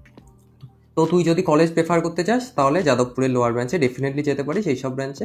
ওখানে গিয়ে খাটলে ওখান থেকেও খুব ভালো করে যাবি তুই। তো এইটা হচ্ছে 2022-এর কাট অফ। নেক্সট হচ্ছে একটা স্ক্যাম হয় ফিজিক্যাল রিপোর্টিং এর টাইমে, প্রতি বছরই হয়, 2021-এও চলছিল। ভালো কলেজগুলো হয় না, যেগুলো একটু লোয়ার কলেজ ওইখানেই সব স্ক্যাম চলে। তো এই ব্যাপারে আমি আগে থেকে তোদের সাবধান করে দিচ্ছি। আর এই সিচুয়েশন তোরা যদি কেউ ফেস করিস তাহলে কি করতে হবে তোদের সেইটাও বলবো। প্রথমে শোন কি স্ক্যাম হয়। টপ 10 প্রাইভেট কলেজ যদি তুই ছেড়ে দিস তাহলে বাকি কলেজগুলো কি করে, সিট আপগ্রেডেশন ফর্ম নিতে চায় না। রাউন্ড 1-এ ধর তুই সিট পেয়ে গেলি ওখানে, ঠিক আছে, এবার তুই ভরেছিস ES আপগ্রেডেশন, তো কলেজে সাবমিট করতে হবে ES আপগ্রেডেশন ফর্ম। তো এবার লোয়ার কলেজগুলো কি করে, ওরা নিতে চায় না ফর্ম। কারণ দেখ তুই যদি ইএস আপগ্রেডেশন ফর্ম সাবমিট করিস আর তোর রাউন্ড 2 তে তাহলে আপগ্রেড হয়ে যাবে, তখন ওই কলেজের সিটটা চলে যাবে ওদের, তোর পুরো 4 বছরের ফিস চলে যাবে, ওদের একটা সিট ফিল আপ হবে না। এই কারণে ওরা নিতে চায় না। তো ওরা ইচ্ছা করে তোকে এমন বোঝাবে যে তুই ইএস আপগ্রেডেশন ভরলে তোর সিটটা চলে যাবে, এই সিটটা তো আর থাকবে না। अरे बाप रे, ये तो धोती खोल रहा है। যেমন আমি বলেছিলাম ইএস আপগ্রেডেশন ভরলে কোনোদিন সিট যায় না, কিন্তু কলেজ তোকে বোঝাতে চাইবে যে ইএস আপগ্রেডেশন সাবমিট করা একটা মিস্টেক, ইএস আপগ্রেডেশন ভরলে তোর সিটটা চলে যাবে। তো এইখানে ফাঁসবি না তোরা। এই দেখ আমি লিখে দিয়েছি, they try to convince student that if you submit this form your seat will be cancelled. Reason, if they accept this form, your seat will get upgraded, so they will lose a student and thus your fees. They just are running after your money. তো শুধু পয়সার জন্য ঈশা চলে, ওরা upgradation form নিতে চায় না। যদি না নিতে চায় তুই জোর করবি নিতে, কারণ এটা তোর ডিসিশন কি তুই ইয়েস আপগ্রেডেশন ভরবি না নো আপগ্রেডেশন ভরবি। কলেজ নিতে বাধ্য, তুই যাই সাবমিট করিস। তো অনেক বলার পরও যদি ওরা না নেয় তাহলে এইটা করবি, পরের স্লাইডে আমি মেনশন করেছি। What should you do then? If you face such a situation, then show them in the information brochure that it's clearly written. Information brochure দেখাবি যে ওখানে পরিষ্কার লেখা আছে যে ইএস আপগ্রেডেশন ভরলে সিট চলে যায় না, ইএস আপগ্রেডেশন ভরলে তোর সিট থাকবেই। আর বি কনফিডেন্ট। যদি ওরা দেখতে পায় যে তুই জানিস না ঠিক মতো, ইনফরমেশন তোর কাছে নেই, তো ওরা আরো কনভিন্স করার চেষ্টা করবে তোকে যে সত্যি করেই সিট ক্যান্সেল হয়ে যায়। আর যদি ওদের বলার পরও ওরা ইএস আপগ্রেডেশন ফর্ম না নেয়, প্রথমে বলবি ভালো করে। আর যদি তাও না নেয়, অনেক বলার পর তখন WBGE কাউন্সিলিং সাপোর্ট যেটা আছে ওখানে অন দ্য স্পট কল করবি। বাড়ি এসে কল করলে হবে না, ওখানেই করবি, যেখানে আছিস ওইখানে অন দ্য স্পট কল করবি। এটা হেল্প ডেস্ক নাম্বার আমি দিয়ে দিয়েছি, এইটায় কল করে বলবি যে এই কলেজে ইএস আপগ্রেডেশন ফর্ম নেওয়া হচ্ছে না।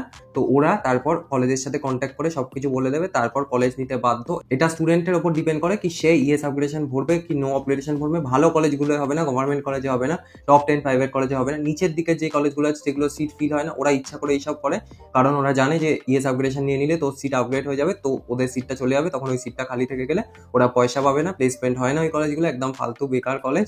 তো সেই কলেজগুলো এইসব কাজ করে। এই জন্য আমি শুরুতে বলছিলাম কি WBGE কাউন্সিলিং এর প্রসেসটা ভালো না, এটাকে অনেক ইমপ্রুভ করা যায়। জোসাস হিসাব কাউন্সিলিং যারা করছিস তারা জানিস একদম স্মুথ প্রসেস, একদম সবকিছু অনলাইনে শিফট করানো উচিত, এখানেও করানো উচিত, কিন্তু কেন করে না জানি না। এই অফলাইন রিপোর্টিং এর ব্যাপারটা ইজিলি অনলাইনে করা যায়, গভর্নমেন্ট করে না কেন জানি না। এইখানে বহুত স্ক্যাম করে এই কলেজগুলো, কারণ ওরা সুযোগ পেয়ে যাচ্ছে, ওদের হাতে চলে যাচ্ছে ব্যাপারটা। অনলাইন রিপোর্টিং এ করলে কি হয় কি ডাইরেক্ট বোর্ডের সাথে তোর কন্ট্যাক্ট হচ্ছে, তো সবকিছু স্মুথলি হয় প্রসেস। বাট এখানে কলেজ চলে আসছে, তো বাজে কলেজগুলো এদিক ওদিক করে দেয় ইচ্ছা করে। তো এইসব খেয়াল রাখিস। ইএস আপগ্রেডেশন নিতে কলেজ বাধ্য, যদি না নেয় হেল্পলাইন নাম্বারে কল করে অন দ্য স্পট বলবি, আর ওদের সাথে কথা বলতে বলবি। প্রথমে তুই কথা বলবি, তারপর বলবি যে এইখানে যে নিচ্ছে না তার সাথে কথা বলতে। তো ওরা কথা বলে বুঝিয়ে দেবে কলেজ অথরিটিকে, তারপর কলেজ অথরিটি নিতে বাধ্য। এইসব স্ক্যাম চলে প্রতি বছরই আমি শুনি, তো প্রতি বছরই চলে এইসব স্ক্যাম। তো সাবধান থাকিস, আগে থেকে তোদের ওই জন্য সাবধান করে দিলাম। আর নেক্সট হচ্ছে ইম্পর্টেন্ট পয়েন্ট কিছু, এটা শুনে রাখ। Private college seats are allotted through all India quota. তো রাউন্ড 1-এ ধর IM হেরিটেজের কোনো সিট তুই পেলি, তো সেখানে অল ইন্ডিয়া কোটাই মেনশন থাকবে, কারণ প্রাইভেট কলেজে ডোমিসাইল কোনো কোটা হয় না, সবাই অল ইন্ডিয়া কোটা থ্রুই পায়। AI লেখা থাকবে ওখানে, তো ওখানে তখন ভাবিস না দেখে কি আমি তো ওয়েস্ট বেঙ্গলের স্টুডেন্ট, তাহলে আমায় কেন AI থ্রু দিয়েছে, এটা কোনো মিস্টেক ওদের তরফ থেকে না, সবাই AI কোটাতেই পায়, অল ইন্ডিয়া কোটা।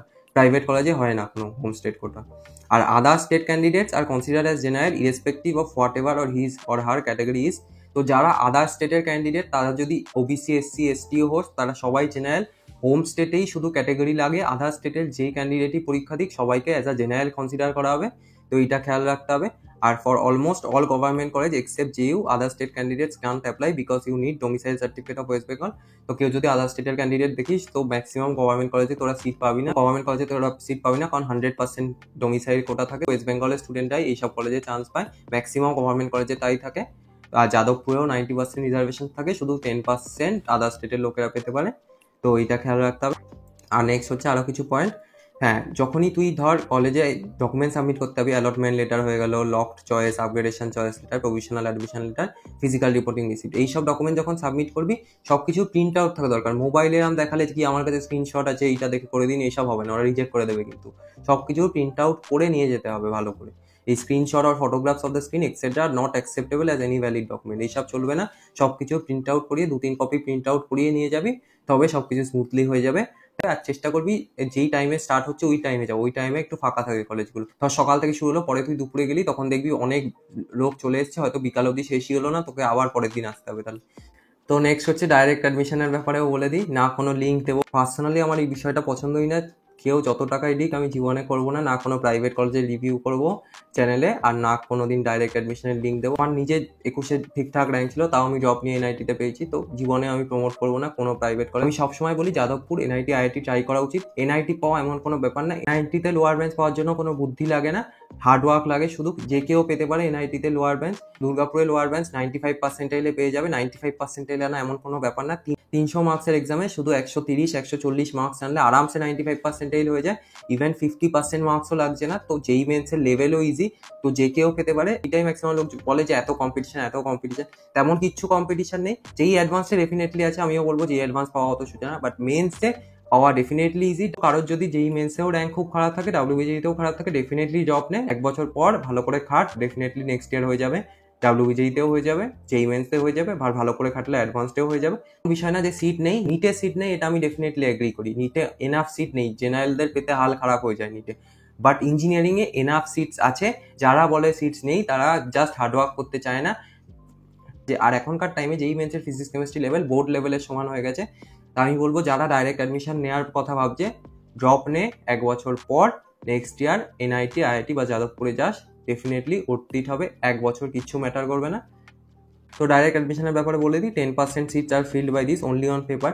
ভেতরে কি চলে কেউই জানে না। In reality huge number of seats are filled by direct admission. Counselling এর থ্রুতে যেই 10% সিট ভর্তি হয় সেটা শুধু প্রাইভেট কলেজে, আর এটা জাস্ট ফেক।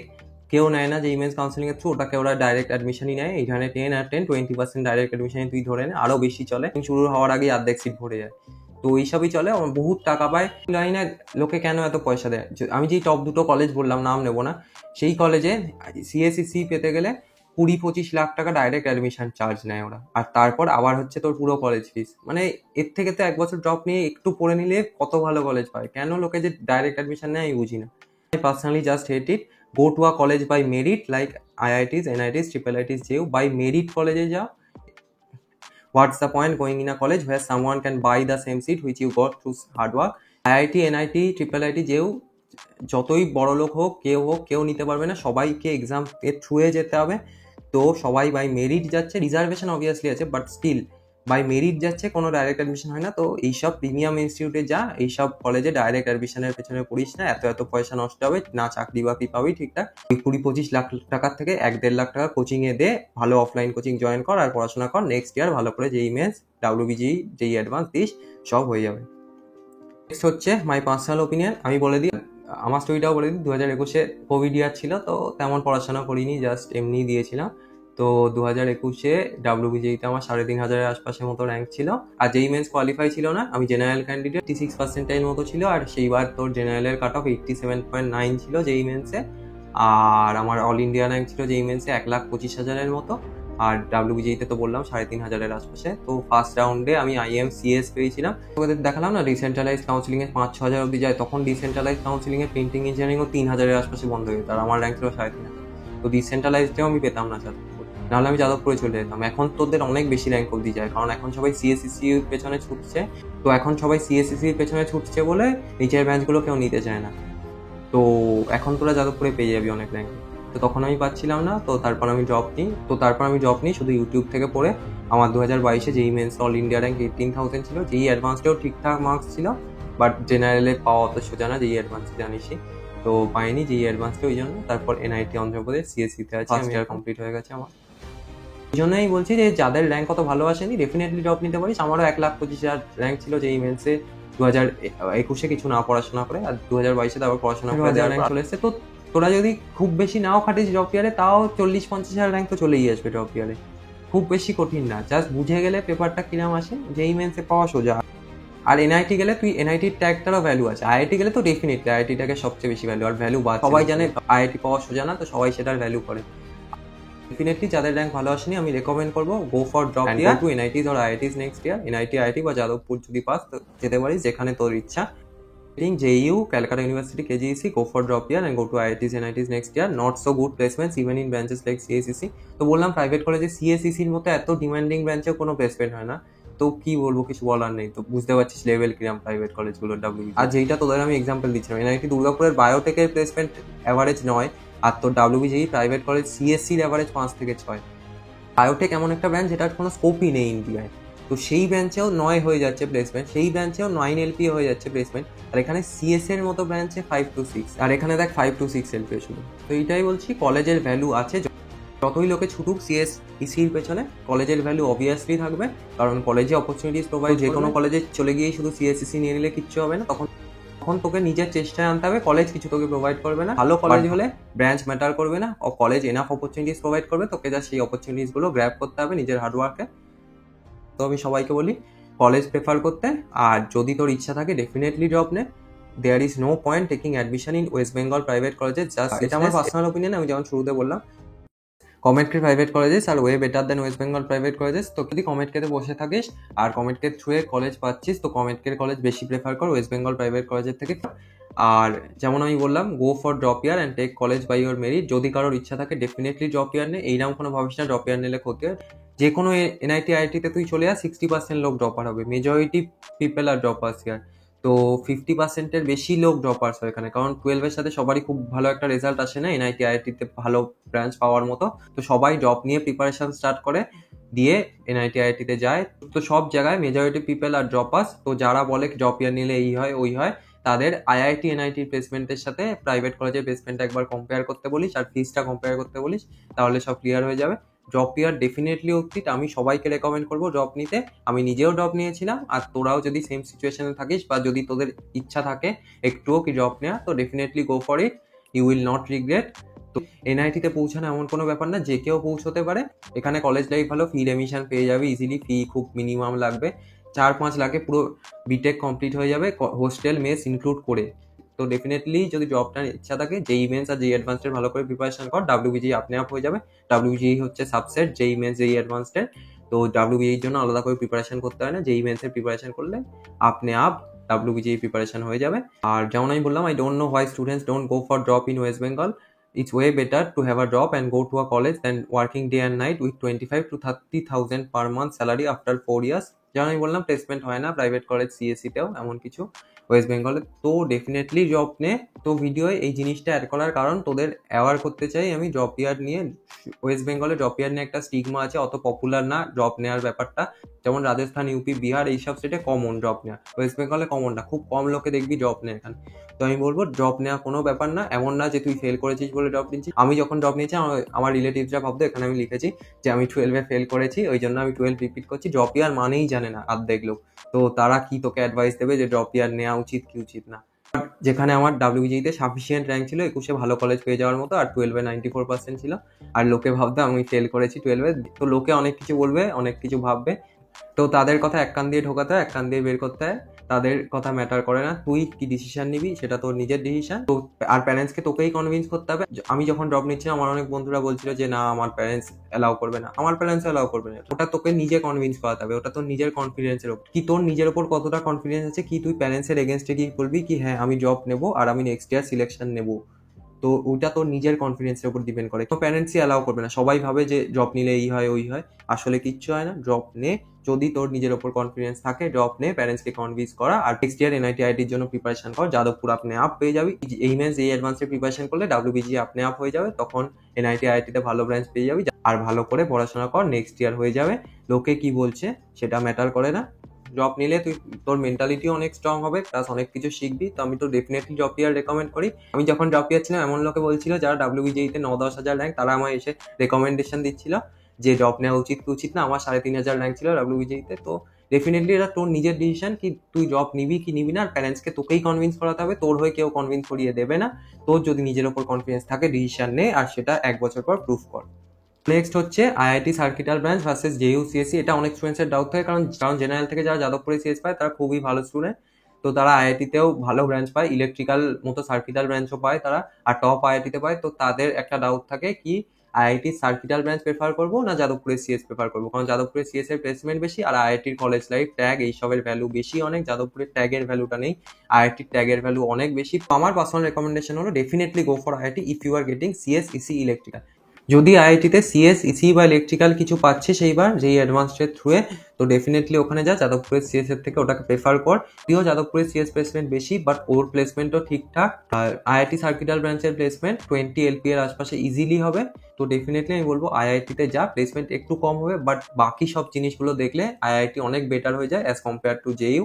বেসিক্যালি রিজনও আছে, IIT centrally funded institute, Jadavpur state funded institute. Obviously তুই সবকিছু ফেসিলিটিস অনেক বেটার পাবি একটা সেন্ট্রাল ইনস্টিটিউটের রাদার দেন একটা স্টেট ইনস্টিটিউট। তো দুটোরই বেনিফিট আমি বলে দিচ্ছি। যাদবপুরের বেনিফিট হচ্ছে অলমোস্ট নেগলিজেবল ফিস, আইআইটিতে ভালো মতো ফিস লাগে, এটা ফ্যাক্ট। ফিল এমিশন দিয়েও তোর ভালো ফিস লাগে। এনআইটিতে ফিল এমিশন ছাড়া একটা সেমিস্টারের ফিস হচ্ছে 63,000, আর ফিল এমিশন যেটা 1 থেকে 5-এর মধ্যে ম্যাক্সিমাম স্টুডেন্ট পায় সেটা দিয়ে হয় 21,000 পার সেমিস্টার। আর আইআইটিতে একটা সেমিস্টারের ফিল এমিশন ছাড়া ফিস হলো 1 লাখের বেশি। তো ডেফিনেটলি এটা হিউজ অ্যামাউন্ট, পার সেমিস্টার 1 লাখের বেশি ফিস নিচ্ছে টিউশন ফিস, আর তার সাথে আদার ফিসও আছে। আর ফিল এমিশন অ্যাপ্লাই করে তারপর 63,000-এ চলে আসে। যদিও জেইউর সাথে কম্পেয়ার করলে এটা অনেক বেশি, জেইউতে তো ফিস অলমোস্ট লাগেই না। ইনফরমেশন টেকনোলজি আইটি ব্রাঞ্চ যদি ছেড়ে দিস, বাকি ব্রাঞ্চে তো না লাগার মতো ফিস লাগে, ওটাকে ফিস বলাই যায় না যেইটুকু ফিস ওরা নেয়। আর হচ্ছে এক্সিলেন্ট প্লেসমেন্ট, জানিসই প্লেসমেন্ট বলার কোনো ব্যাপার নেই। বাট একটাই বিষয়, সেটা হলো but not so good infrastructure আর no hostel life. Hostel life একটা খুব ইম্পর্টেন্ট বিষয় কলেজ লাইফে, এটাই অনেক কিছু তুই শিখবি, আর একটা খুব ইম্পর্টেন্ট পার্ট কলেজ লাইফের হোস্টেল লাইফটা। তো হোস্টেল লাইফটা তুই পাবি না যাদবপুরে। বাড়ি থেকে যাতায়াত করলে, ম্যাক্সিমাম লোক বাড়ি থেকেই যাতায়াত করবি বা পিজি নিয়ে থাকবি যাদবপুরে যারা যাবি। বাট হোস্টেলে থাকলে কি হয় কি, যাদের সাথে তুই সেকশনে পড়ছিস তাদের সাথেই তুই থাকছিস, হোস্টেলেও সেমই অ্যালট হয়, অলমোস্ট সেম ফ্লোরেই তোরা থাকিস। তো একটা ভালো বন্ডিং হয় আর ভালো করে সবকিছু করা যায়, তুই ফ্রিডম বেশি পাস। বাড়িতে কি ফ্রিডম পাবি না তুই অতটা, বাড়িতে কি ফ্রিডম পাবি না তুই অনেক কিছু ট্রাই করা। ভালো জিনিস ট্রাই করারই কথা বলছি। মানে ডেফিনেটলি কেউ যদি সাইড হাসেল কিছু করতে চাস, মানে অন্য কিছু ধর ইন্টারেস্ট আছে, সেটা ফলো করতে পারিস। আর কলেজে যাওয়া ইজি হয়ে যায়, রেসিডেন্সিয়াল ক্যাম্পাস সব কিছু, এনআইটি আইআইটি গুলো। তো সকাল 8:30টায় উঠেই তুই 9টার মধ্যে কলেজ পৌঁছে যেতে পারবি। তো এইটা একটা ভালো বিষয়, ডিস্টেন্সের প্রতিদিনের এই যে এত জার্নি করতে হয় তোদের, সেইটা বেঁচে যাবে, অত টাইম বেঁচে যাবে হোস্টেলে থাকলে। আর হোস্টেল লাইফও খুব ইম্পর্টেন্ট, অনেক কিছু শেখায়, তো এইটা মিস করবি। আর আইআইটির বেনিফিট দেখতে গেলে excellent college life, college life একদম এক্সিলেন্ট, বেস্ট কলেজ লাইফ পুরো ইন্ডিয়ায় আইআইটিতেই আছে। ওই কলেজ লাইফ তুই যাদবপুরে কোনোদিন পাবি না। প্লেসমেন্ট ডেফিনেটলি বেটার সিএস এর যাদবপুরে then IIT electrical, but excellent college life, world class infrastructure, extremely talented and hardworking peer group খুবই হার্ডওয়ার্কিং আর শার্প মাইন্ডেড হবে। যারা আইআইটিতে সিএসসিতে আছে তাদের যেই advance all India rank under 500, তো তুই ভাবতে পারিস তোর পিয়ার গ্রুপ কত ভালো হবে। বাট যাদবপুরে কি ধর জেনারেলে যারা আসছে তারা ভালো স্টুডেন্ট, বা যদি তুই ক্যাটাগরি স্টুডেন্টদের দেখিস তাহলে আইআইটি স্টুডেন্ট কোয়ালিটি বেটার। আর সিট রিজার্ভ যাদবপুরেও থাকে, আইআইটিতেও থাকে ডেফিনেটলি। তো ওই জন্য কোয়ালিটি অফ স্টুডেন্ট আইআইটিতে বেটার পাবি দেন জেইউ। আর প্লেসমেন্ট ভালো হয় কিন্তু যাদবপুরের থেকে কম হয়, তো এইটা দেখে নিতে পারিস। মোস্ট ইম্পর্টেন্ট যেটা আমি বলবো, যেই জন্য আমি তোকে বললাম ডেফিনেটলি গো ফর আইআইটি, সেটা হলো ভ্যালু অফ আইআইটি অ্যান্ড দেখ। প্লেসমেন্ট তোর হয়ে যাবে 2 জায়গায় মোটামুটি ঠিকঠাক, বাট 4 বছর পর তুই যখন পাস আউট করে যাবি, তখন তুই যদি অন্য কিছু করতে চাস বা কোথাও যাস, তোকে কেউ যদি তোর কলেজ জিজ্ঞেস করে, আর যদি সেখানে বলিস যে তুই আইআইটি স্টুডেন্ট আর সেখানে যাদবপুর স্টুডেন্ট, তো দুটোর মধ্যে আকাশ পাতাল ডিফারেন্স আছে। আজকের দিনে ম্যাক্সিমাম লোকে আইআইটির ভ্যালু জানে, আর জানে কত কঠিন আইআইটিতে পাওয়া। তো ওখানে লোকের ইমপ্রেশন তোর প্রতি চেঞ্জ হয়ে যাবে শুধু আইআইটির নামটা শুনে। কারণ আইআইটি শুনলেই সে বুঝতে পারবে যে তুই কতটা হার্ডওয়ার্কিং আর সিনসিয়ার, তবে গিয়ে তুই আইআইটিতে চান্স পেয়েছিস। তো এইটাই ইম্পর্টেন্ট হয়ে যায়। Value of IIT and tag অনেক বেশি, যাদবপুরের ট্যাগের ভ্যালু নেই, বাট আইআইটি ট্যাগের ভ্যালু খুব বেশি। তুই যদি কলেজেও সাইড ইনকাম করতে চাস, বহুত এডটেক কোম্পানি নিতে বসে আছে, আরামসে তুই 10,000 টাকা পার মান্থ কামিয়ে নিতে পারবি এডটেক প্ল্যাটফর্মগুলো। তো ওই জন্যই বলছিলাম আইআইটি ট্যাগটা important, be it India or outside India, everyone knows about IIT, whereas much people doesn't know about JU. JU এর ব্যাপারে, যাদবপুরের ব্যাপারে ওয়েস্ট বেঙ্গলের লোকেরা তো সবাই জানে, বাট আদার স্টেটের লোকেরাও এখন জানছে আস্তে আস্তে, বাট ইন্ডিয়ার বাইরে বেশি লোকে জানে না। আর আদার স্টেটেও তুই সাউথে গেলে বা নর্থে গেলে দেখবি যে খুব বেশি লোকে জানে না, কয়েকজন লোক ঠিকই জানে, বাট খুব বেশি পপুলার না। আর আইআইটি বললে 23টা আইআইটি বোঝায়, সেখানে একটা কলেজের সাথে কম্পারিজন হয় না। তো ডেফিনেটলি আইআইটি ট্যাগের ভ্যালু মাচ বেটার। আমি জাস্ট তোকে যদি এক্সাম্পল দিই, আমি এনআইটি স্টুডেন্ট, তো এনআইটিয়ান ট্যাগেরও ভ্যালু আছে, আর আইআইটিয়ান ট্যাগের তো অনেক বেশি ভ্যালু। যেমন আমি 2022 যখন জোসাস হিসাব কাউন্সিলিং 3 মাস আমার খালি ছিল, আমি ফিজিক্স পড়াতে as a subject matter expert join করেছিলাম। মানে তোরা যারা ফিজিক্স পড়াতে পড়িস জানিস যে একটা স্লাইডে তোরা ডাউট জিজ্ঞেস করিস, সেই ডাউটগুলো সলভ করতে হতো আমাদের। আর এক একটা যেই অ্যাডভান্সড এর কোশ্চেন সলভ করার জন্য 35 রুপিস দিত ওরা, আর একটা যেই মেন্স এর কোশ্চেন করার জন্য 30 রুপিস। মানে তোরা যেগুলো এখন প্র্যাকটিস করছিস সেগুলো সলভ করার জন্যই আমরা পয়সা পেতাম। আর এইরকম করে তুই যদি দেখিস এক এক দিনে 20টা যেই মেন্স এর কোশ্চেন সলভ করলে 600 টাকা, আর পুরো মাসে 18,000 টাকা। তো 18,000 টাকা আরামসে just on the basis of NIT and tag আর আমার যেই মেন্স এর র্যাঙ্ক আমি কামিয়ে নিতে পারতাম। তো এইটাই বললাম, সাইড ইনকাম করা খুব ইজি হয়ে যায়। আর এটা আমি এনআইটি অ্যান্ড ট্যাগের কথা বলছি। আর এখন যারা এই ভিডিওটা দেখছিস, এই চ্যানেলটা চলার পেছনেও একটা কারণ কি আমি এনআইটি স্টুডেন্ট, তো লোকে ট্রাস্ট করতে পারে কি হ্যাঁ এই ভুল ইনফরমেশন দেবে না, এই এনআইটি স্টুডেন্ট তো যা বলবে মোটামুটি ঠিকঠাক বলবে। তো ডেফিনেটলি যাই তুই পরে করবি সব জায়গায় ট্যাগ হেল্প করবে। আইআইটি ট্যাগের ভ্যালু তো আরো বেশি। তুই যদি ইউটিউবে কোনোদিন চ্যানেল খুলিস আর ব্র্যাকেটে আইআইটি লিখে দিস, চ্যানেল আপনি আপ গ্রো করবে, তোকে কিচ্ছু করতে হবে না। আইআইটি ট্যাগের বিশাল ভ্যালু।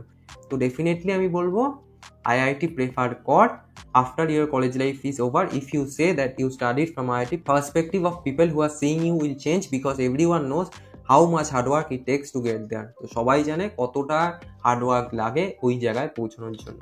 তো আই থিঙ্ক সব কিছু ডাউট আমি ক্লিয়ার করে দিয়েছি। আর এরপর একটা ইম্পর্টেন্ট অ্যানাউন্সমেন্ট আছে তোদের জন্য। WBGE counselling helpdesk Telegram group join করে নিস, একদম ফ্রি। তোদের যা ডাউট আছে সব কিছু আমি ক্লিয়ার করে দেবো, কোনো পয়সা নেই। তোদের কলেজের মধ্যে কনফিউশন থাকলে আইদার কমেন্ট সেকশনে জিজ্ঞেস কর, আর না হলে এই গ্রুপটা জয়েন কর। এই গ্রুপটায় জয়েনের রিকোয়েস্ট পাঠাবি, তারপর আমি অ্যাপ্রুভ করে দেবো। ডাইরেক্ট জয়েন আমি রাখিনি, কারণ যে কেউ গ্রুপে ঢুকে প্রমোশন করে বেড়ায়। তো চ্যানেলটা ফার্স্টে সাবস্ক্রাইব করে নিস, আর তারপরে এই কাউন্সিলিং হেল্পডেস্ক গ্রুপ জয়েন করিস, আমি অ্যাপ্রুভ করে দেবো। তারপর তোর যা যা ডাউটস আছে ওখানে জিজ্ঞেস করে নিস, আমি ক্লিয়ার করে দেবো। আর না হলে আরো অনেক লোক আছে, নাহলে আরো অনেক স্টুডেন্টস আছে যারা এইবার WBGE কাউন্সিলিং হেল্পডেস্ক করছে। তো তোরা একে অপরের ডাউটসও ক্লিয়ার করে দিতে পারিস, আর আমি তো আছি ক্লিয়ার করার জন্য। তোর টেলিগ্রাম চ্যানেল লিঙ্ক ডেসক্রিপশনে দেওয়া আছে, জয়েন করে নিস। আর এই পিডিএফটা যদি তোদের ডাউনলোড করতে হয়, পিডিএফে সবকিছু লেখা আছে মেনশন। এই পুরো স্লাইডটা আমি পিডিএফ ফরম্যাটে দিয়ে দেবো তোদের। পিডিএফটা তোরা ডাউনলোড করতে পারবি টেলিগ্রাম গ্রুপ, এই লিঙ্কটা হচ্ছে পিন কমেন্টে দেওয়া আছে, পিন কমেন্টে যা, ওখানে গিয়ে টেলিগ্রাম গ্রুপটা জয়েন করে এই পিডিএফটা ডাউনলোড করে নে। তাহলে যখন তোদের কোনো ডাউট আসবে আইদার ভিডিওকে রেফার করতে পারবি, আর না হলে টেলিগ্রামে এই পিডিএফটা রেফার করতে পারবি। তো এই টেলিগ্রামটাও জয়েন করে নিস, আর পিডিএফটাও ডাউনলোড করে নিস টেলিগ্রাম থেকে। আর চ্যানেলটা সাবস্ক্রাইব করে নিস, 1.1K হয়ে গেছে এখন। তোরা যতক্ষণ ভিডিও দেখছিস সবাই যদি সাবস্ক্রাইব করে দিস, 2-3 দিনের মধ্যে 1.5K হয়ে যাবে। তো ডেফিনেটলি সাবস্ক্রাইব করে দিস। এতগুলো সাইট বানাতে অনেক হার্ডওয়ার্ক লেগেছে, আর অনেক টাইমও গেছে আমার, আর পুরো এত বড় ভিডিও শুট করতেও টাইম গেছে। তো ডেফিনেটলি সাবস্ক্রাইব করে দিস, শুধু তোদের জন্যই এই ভিডিওটা বানালাম। জানি আমি খুব একটা ভিউ আসবে না এই ভিডিও, কারণ লিমিটেড অডিয়েন্স, WBGE কাউন্সিলিং আর কজনই করবে, তার মধ্যে আবার ইউটিউব দেখবে কজন, আর আমার ভিডিওই দেখবে কজন। বাট তাও বানিয়ে দিলাম। সব ভিডিও আমি বলি না কি হার্ডওয়ার্ক লেগেছে, যেটাই লাগে না আমি বলি না, বাট এইটাই লেগেছে। অনেক দিন লেগেছে আমার এই পিপিটিটা বানাতে, আর তারপর শুট করে এডিট করতেও অনেক টাইম লাগবে। ডেফিনেটলি চ্যানেলটা সাবস্ক্রাইব করে নিস, আর কোনো ডাউট থাকলে কমেন্ট সেকশনে জিজ্ঞেস করিস, আমি ডেফিনেটলি তোদের রিপ্লাই করবো। সবার ডাউটস আমি রিপ্লাই করি, তো কমেন্ট সেকশনে জিজ্ঞেস করে নিতে পারিস। তো আজকের মতো এতটাই, বাই।